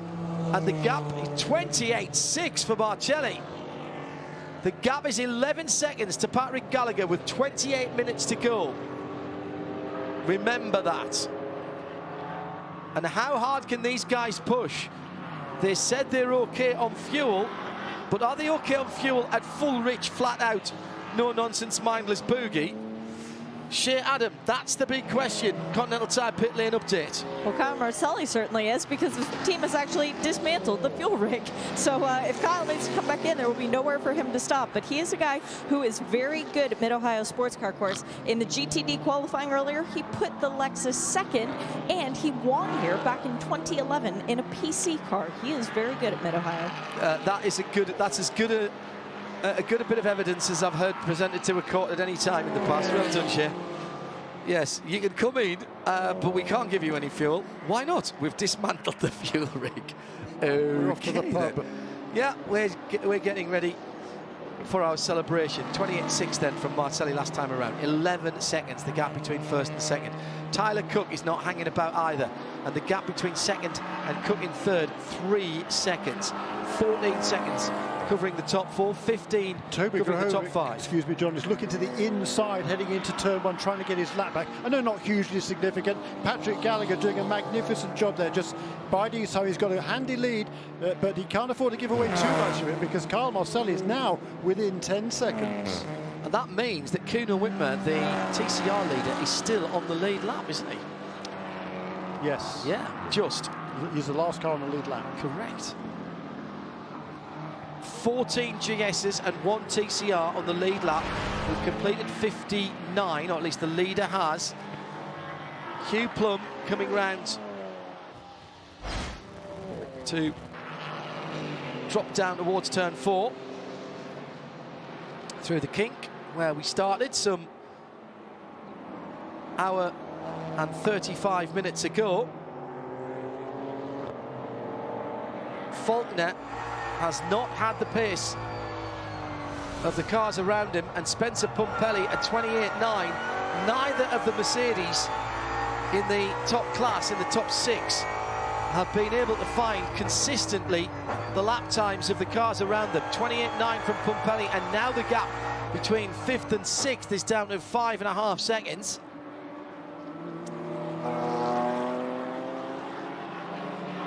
Meantime,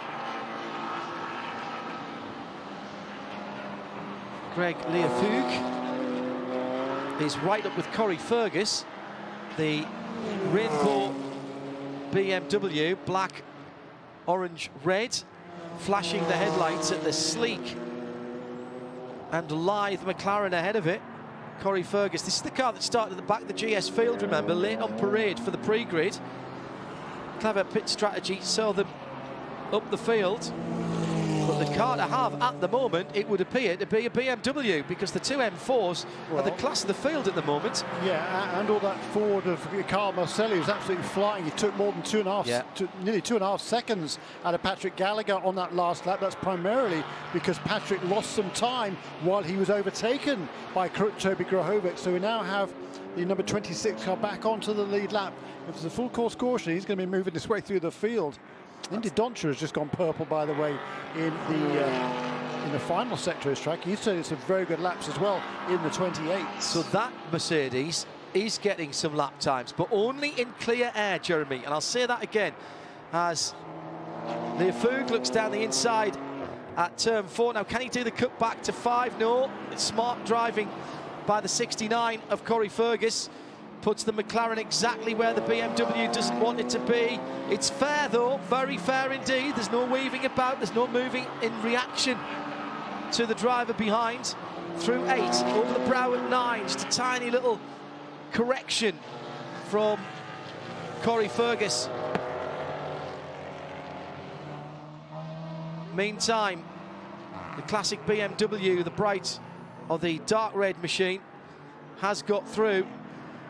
And, was there a little brush with the Mini? Yes, there was. The 52, which is second place in ST, just feeling the brunt of that BMW, the classic BMW sponsored car, as he went through at turn 1. And he's pulling away from the leader.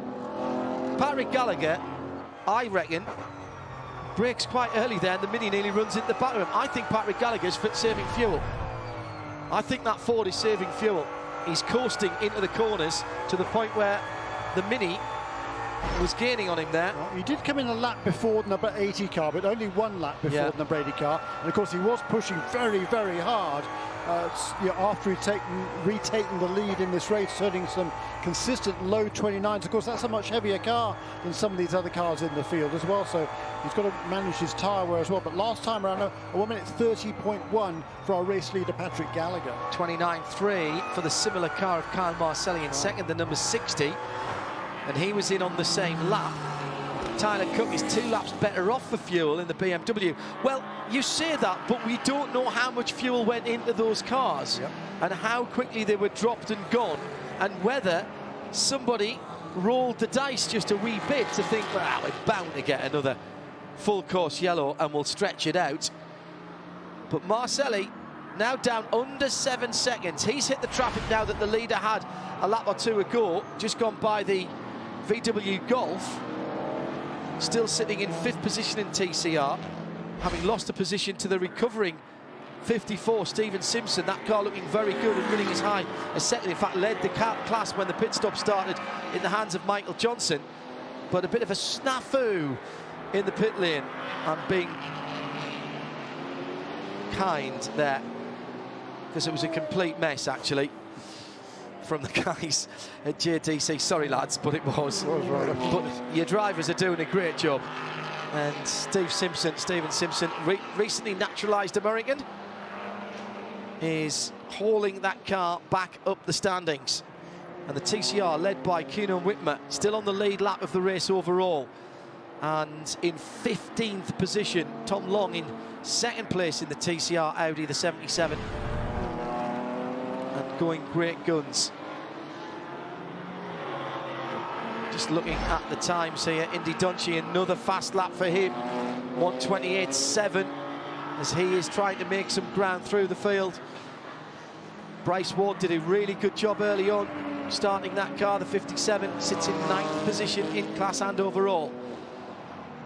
But Marcelli, the man of the moment, takes another couple of tenths out of Patrick Gallagher, who's leading. 20 minutes to go. Don't write the headlines yet, ladies and gentlemen, and don't nip away to put the kettle on. We're live from trackside, IMSA Radio and TV together. Jeremy Shaw and John Hindhoff in the booth.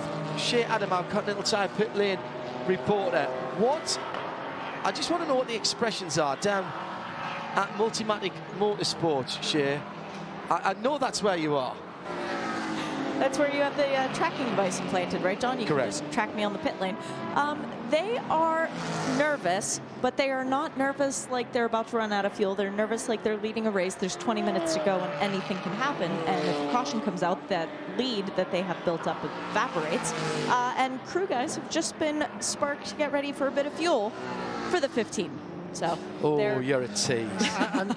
Good one. I'm particularly worried because with just 5 minutes to go in the race at Sebring last time out, the number 8 car that's leading now had a half shaft failure. So they're hoping that that's why they've got their fingers crossed. That they've had a lot of mechanical problems on that car this season.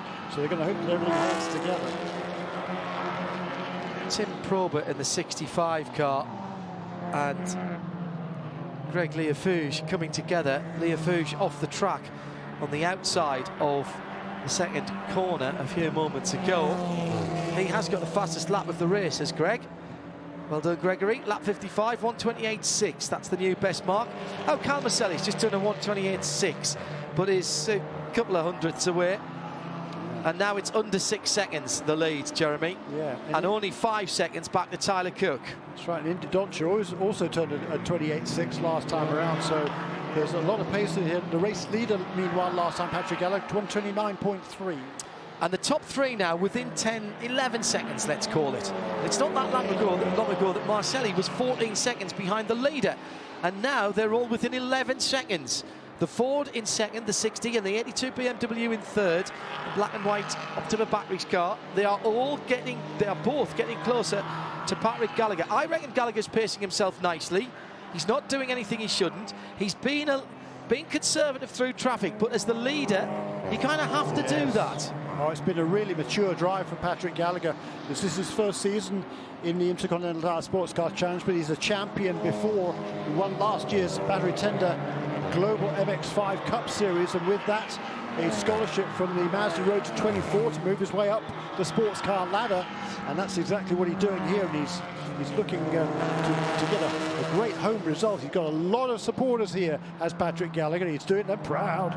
Shears just reminded me, John Doonan, the head of Mazda Sport here in the US, was the first chap over to Chad McCumbee when Multimatic won that pole position earlier on today for the Continental Tire Sports Car Challenge, and as he walked away he said to Shea, those are my boys.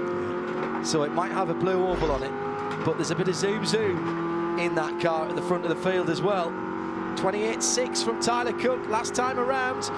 The BMW's coming in now. It's only 9.5 seconds between the top three.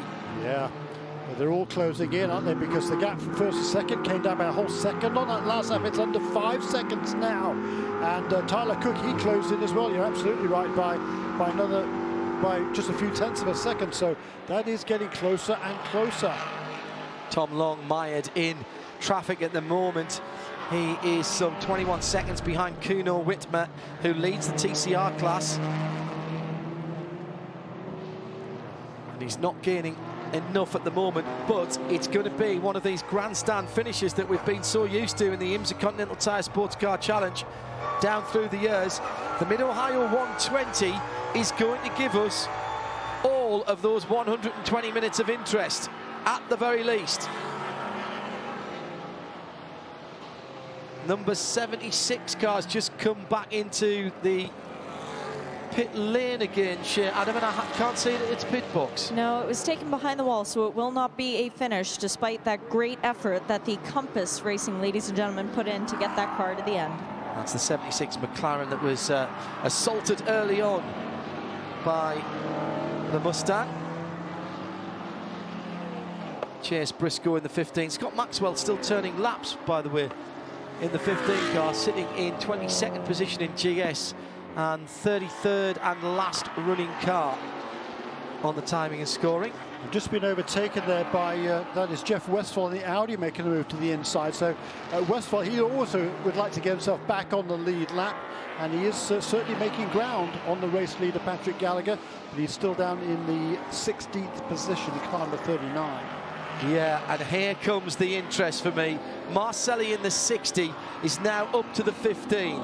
Now, tail end Charlie here, Scott Maxwell, needs not to get involved in this. The gap's gone out to 5 seconds again, just a tenth or so. Yeah, but because primarily, John, it's a great lap by Patrick Gallagher, 129.2. That's the first time he's been in the low 29s for a few laps, Jeremy. But Marcelli now, don't want to see him getting held up by the Mustang ahead. That Mustang driven by Scott Maxwell, the other Multimatic driver. He's been very, very good for everyone else. But as I said, not everyone else is going to be battling his teammate for the lead. Yeah, but it's a Ford, and it's a customer Ford as well. That's a good point. So no, he's not going to get in the way. Well, up to the keyhole now, and the dark red and black machine is right there. As many laps as Scott Maxwell is, he should really be getting out of the way pretty quickly. The blue flags will be being waved, and they are. I think he will, John, as soon as the guy gets close enough. He's not really close enough now to need to let him pass. He certainly isn't holding up the number 60 car at this stage. Bit of a danger time here for the leader.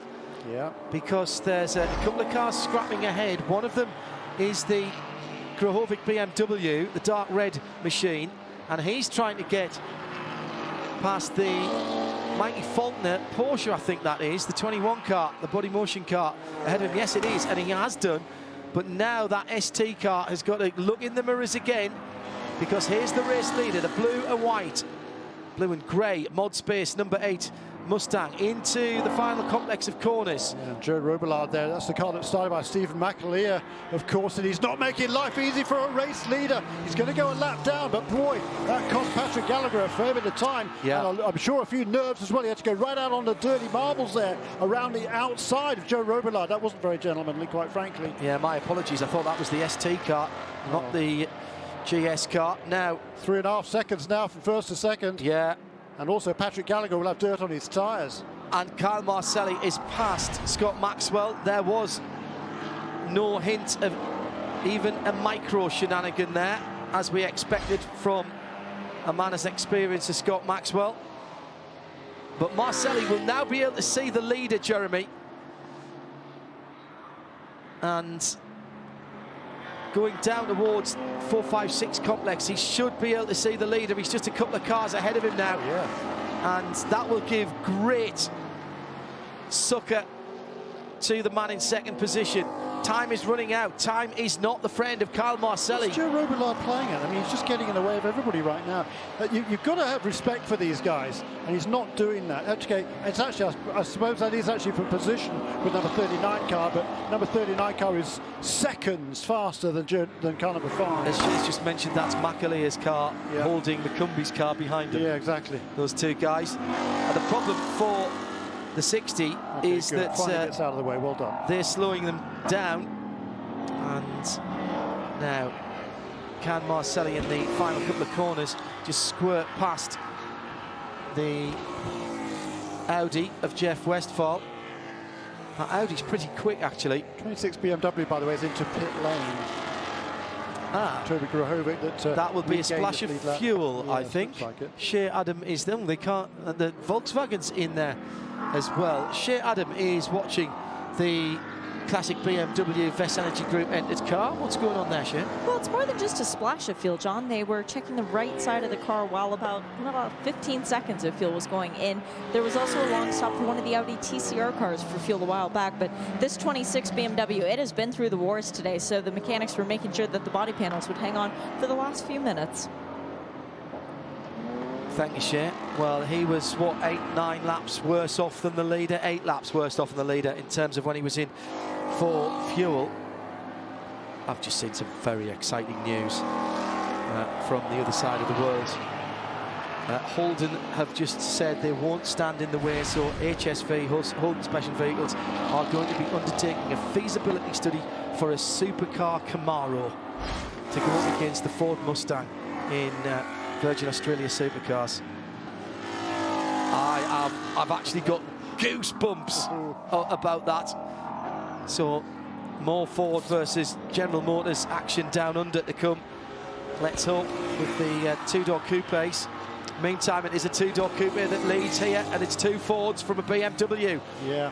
Two GT4s from an M4. And there's now no cars in between the first two cars or in the race. But the gap is down to 3.5 seconds again from Patrick Gallagher.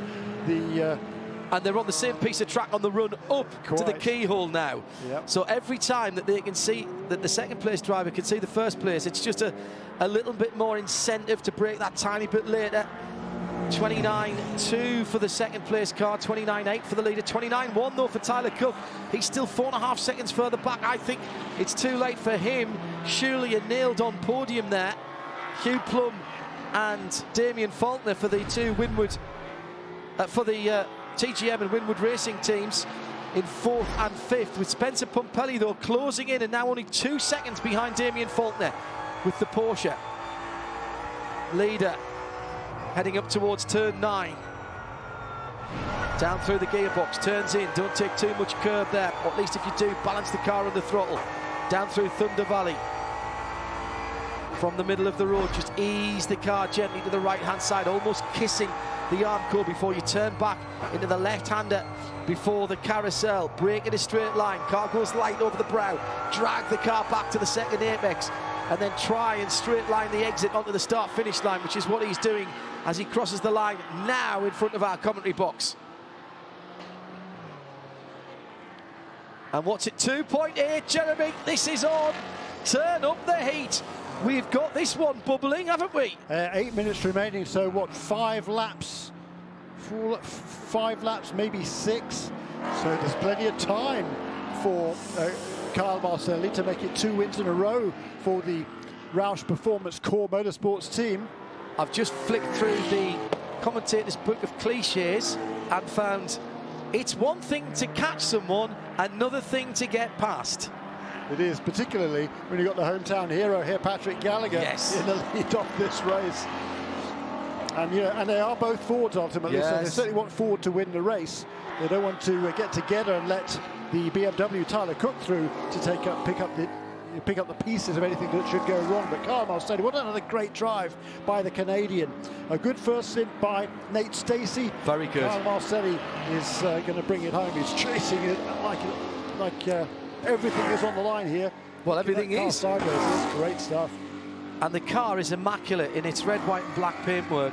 And, you know, that's what you've got to do. Nate Stacey did his job, kept the car in the hunt. The teams, let's remember our keys to the race, Jeremy. The team did their bit in the 2 pit stops that they had. They took the opportunity during the yellow flag. They've been down the pit lane a couple of times. Tyler Cook, by the way, has been down the pit lane 3 times, or at least his 82 BMW has in 3rd position. They had to do the drive-through for the pit stop penalty, remember, the Tyler Cook car. 2.2 now between the 2 leaders. Oh. Well, if you've bought a seat here, you're only using the edge of it right now, because it is Ford versus Ford, but they are 2 different teams. The leading team is Multimatic, who have developed this car on behalf of Ford. The second car is Roush Performance and Core Motorsports. Roush Performance have a bit of history with Ford as well. So between Multimatic and Roush and Core, there's quite a bit of Ford history here. Oh yes, there certainly is, isn't there? That's absolutely right. By the way, Indy Doncha has made a move past Gregory Lefuger. That's for 7th position the last couple of laps. Number 57 car, the Mercedes, up into 7th position. Spencer Pumpelly closing in on Damian Faulkner for 5th, and it's under 2 seconds now. He is, and he's not but far behind Hugh Plum either. There's 3 seconds between those 2 Mercedes. Oh, well, that's happened in the last couple of laps, because Damian was about 5 seconds behind. So Damian, 29-1, that's why. And he's taken 1.3 seconds out of Hugh last time around. So that could be a little 3-car dice at the end. 5.5 minutes to go. The leaders come out of the final corner and cross the start line now for the leader and now for second. It's not 2 seconds, that's 1.1 seconds. They come across the line, head into turn 1. Marcelli just flinging that car into the first corner. That's an extraordinary piece of driving. In ST, the 73 leads, and right behind it now, the 52. It's the 2 Pombos. They are out together and battling for the lead. That's right. M Pombo from M Pombo here. It's the family day out. Oh, this could be a difficult Sunday lunch, couldn't it? If this all goes horribly wrong. It's the BMW in 3rd position, the 81 car. But the 2 minis at the moment looking like my Scale Extric set from the 1970s. 69 back on pit road. Yeah, very, very slowly. I think he's going to make his pit stop. No, I think he's run out of fuel. I think Corey Fergus has run out of fuel. He stopped at the end of lap 38, a couple of laps earlier than most. Yes, after 37 laps, yeah. Oh, he's got it. And he's run out of fuel. It's now started again. Now that's the same sort of time that Damian Faulkner came in. And he's pushing hard in 5th position. All right, that's a Mercedes versus a McLaren. Yeah, just 1 lap later, and then the Ford, both Ford, number 8 and the 60, came in 1 lap after that. We've still got 4 minutes to go. Here we go, nose to tail. Cross the line, 1st and 2nd. Flash of the lights from Kyle Marcelli, who again takes a huge amount of speed to the apex of turn 1, despite the fact that he wasn't on the optimum line. The right rear Continental folding up, going up the hill. It's a defense there from Patrick Gallagher. Had to. Oh, Gallagher's gone wide, made a slight mistake, and it's pounced on immediately by Marcelli. And they come out side by side. Racing room given there by both drivers, but only barely. They're side by side coming to where we started 1 hour and 57 minutes ago, and the lead has changed, and Marcelli goes to the lead ahead of the Ohio boy down into 4. Is there a spot or 2 of rain out there as well at the moment? Is that the final roll of the dice? Extraordinary. Great drive by Kyle Marcelli. Now they must be okay. They're driving so hard, they must be okay on fuel. I have said that before, and we've had cough and splutter, and we've got an Aston Martin off at turn 9 right in front of the leaders, and that is the 99 car, I think. Yes, it is confirmed. And that was running in the 11th position. Yeah, and that could be a full course caution. No. I think he's out of fuel. I think the 99 car's out of fuel. That's Al Carter. He was last in on lap 33, end of lap 33. Yeah. So he is out of fuel. Yeah. That was a long run for them, and it hasn't paid off. And he's in a very dangerous place right off the brow. It's turn number 9. Yeah, waved yellow flags. Spots of rain on the pit lane now. My eyes had not deceived me. There used to be a game called Grand Prix that was a dice and card game, and you know, and a board, and if you rolled a 6 you got an incident, and you pulled an incident card, and this is like everybody rolling a 6 for 3 turns in a row. Yeah, and it'll be white flag next time around. Hopefully it won't be yellow as well. I'm sure the officials will inform all the teams there is a car off there, and I presume there'll be wave flags as well at turn 9. So a battle here for number 54, trying to get past number 75. That is for third place, I think, isn't it? Yes, it is in TCR. Third place in TCR, quite correct. That's Stephen Simpson in the red car and Pierre Kleineming in the 75, the sort of grey-coloured car. Damian Faulkner is closed within a second of Hugh Plum in 4th position. That's 2 Mercedes. That's a good bit of rearguard action from Damian Faulkner. White flag is in hand, and the starters are looking over. The white flag has been unfoiled. The white flag is coming out, and it is being shown now to the leader, who crosses the line for the penultimate time. Kyle Marcelli's got 2.2 miles, 73 and 52. The ST leaders go through together, and the 54's run out of fuel. The 54's run out of fuel. That is the Stephen Simpson and Michael Johnson car, and he's run out of fuel going across the line to start the last lap. This is not over yet by any stretch of the imagination. Extraordinary stuff. It isn't, and all of a sudden Tyler Cook now is only 4 seconds behind Patrick Gallagher for second place. A couple of laps ago it was 7 seconds. Yeah, it took... Doesn't have enough fuel. Well, I did think that all of those guys who stopped at the end of lap 39 were going to be close. I'm surprised Faulkner's been able to do this as well. By the way, he is still driving very hard indeed. The lead is not over. We're back together again, halfway around the lap. Has the leader run out of fuel? Is Marcelli out of fuel? I think he is. Yeah. He's out of fuel. Halfway around the lap, it's coughing and spluttering, and the Core Motorsport car is never going to hold on to this, surely. He's out of fuel. There was definitely a stutter there. Where's the BMW? Patrick Gallagher is back there, weaving left and right, the 60 car trying to get fuel in the pickup. It's turn 9 and the dash to the line. If there's another cough and splutter now, it will go the way of the Multimatic car. 2 corners to go, 2 corners to go now into the carousel. Now, is that the right way for the fuel pickup or the wrong way for the pickup? I think it's the wrong way. The 8 car needs to get right there just in case there's a cough and a splutter. It's going to be very, very close indeed to the line, and it is the win for Marcelli. Wins it by 0.2 of a second. Gallagher in second. Where's the BMW? Cook should be okay. Yes, he is. He goes through in back third. On the last lap for some reason. Yeah, slow 135 on the last lap. Maybe that was the car that was running out of fuel. Maybe he was out of fuel as well. This is a battle for the lead in TCR, meanwhile. And the 77 has gone through. Kuno Witten's lost the lead in the 74, the multicoloured car, on the last lap. On the last lap. Extraordinary stuff.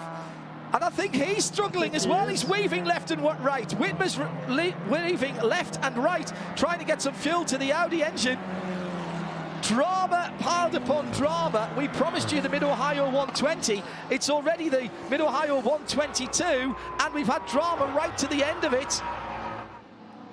The Pombos have come home first and second, 73 from 52 in ST.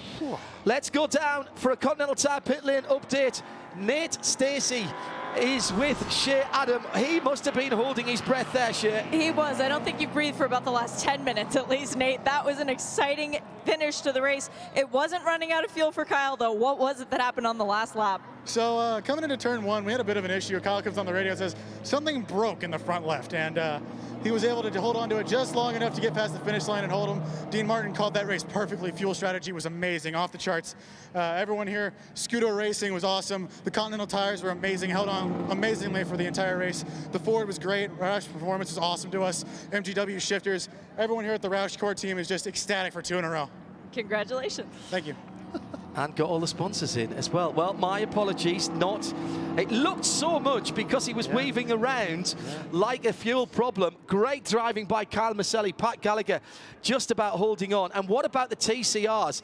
Last half a lap, mile and a half, if that, from the end of the race, and the 74 car just going a little bit deep into turn 9, excuse me.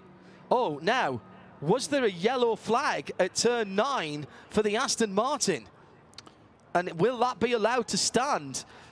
That was me just thinking out loud there. So we may have yet more drama. Kyle Maselli has picked up the checkered. Really? Well, we had drama before the checkered flag with the before the green flag with the 69 not getting into its right position. They, by the way, have come home in 13th, having started at the back of their grid, which is a pretty good drive through for them. Drama throughout the race, and perhaps drama post-race as well.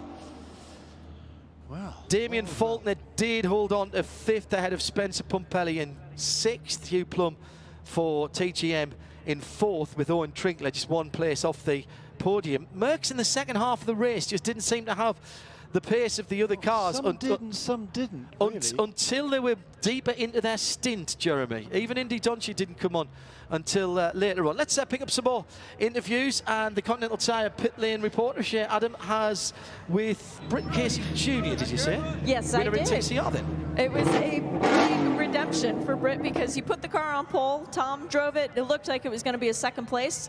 And then the inverse is Sebring. When you guys lost it on the last lap, now all of a sudden you won on the last lap. Feeling pretty good. Yeah, it feels pretty incredible.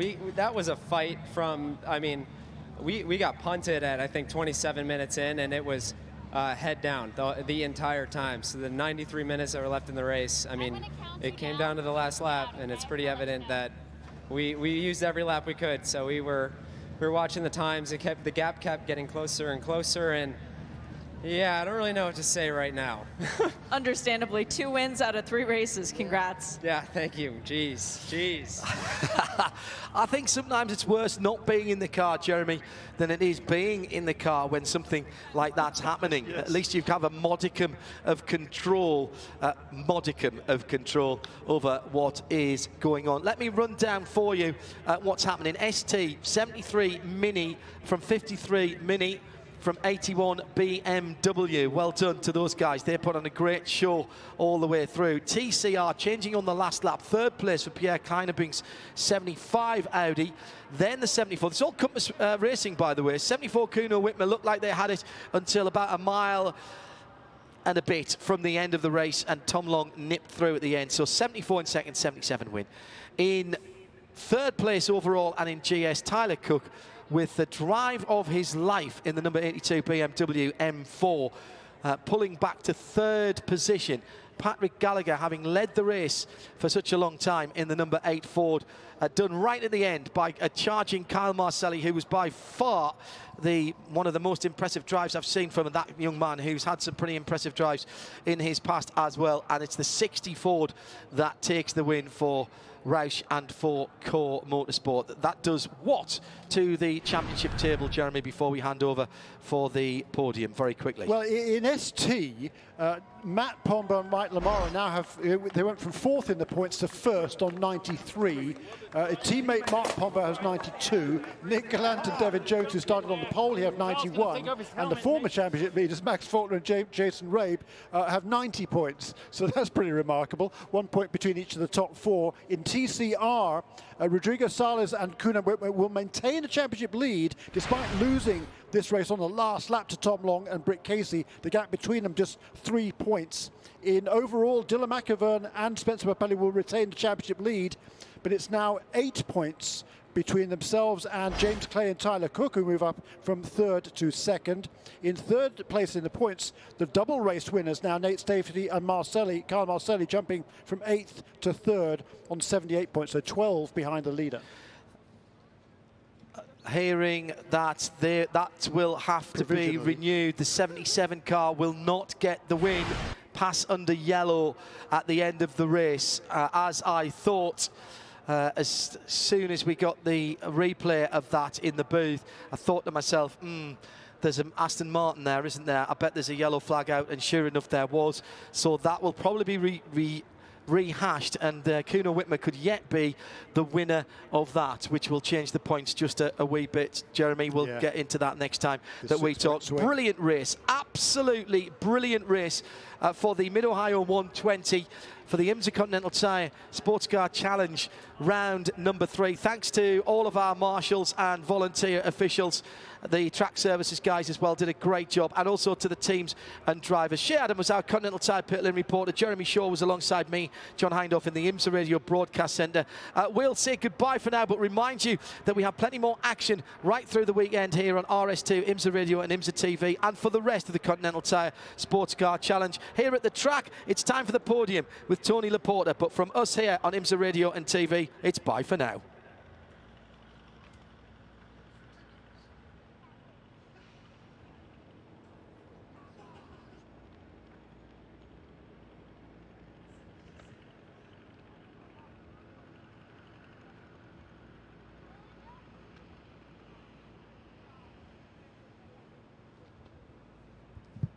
Shea is at the by the booth, by the base of the tower.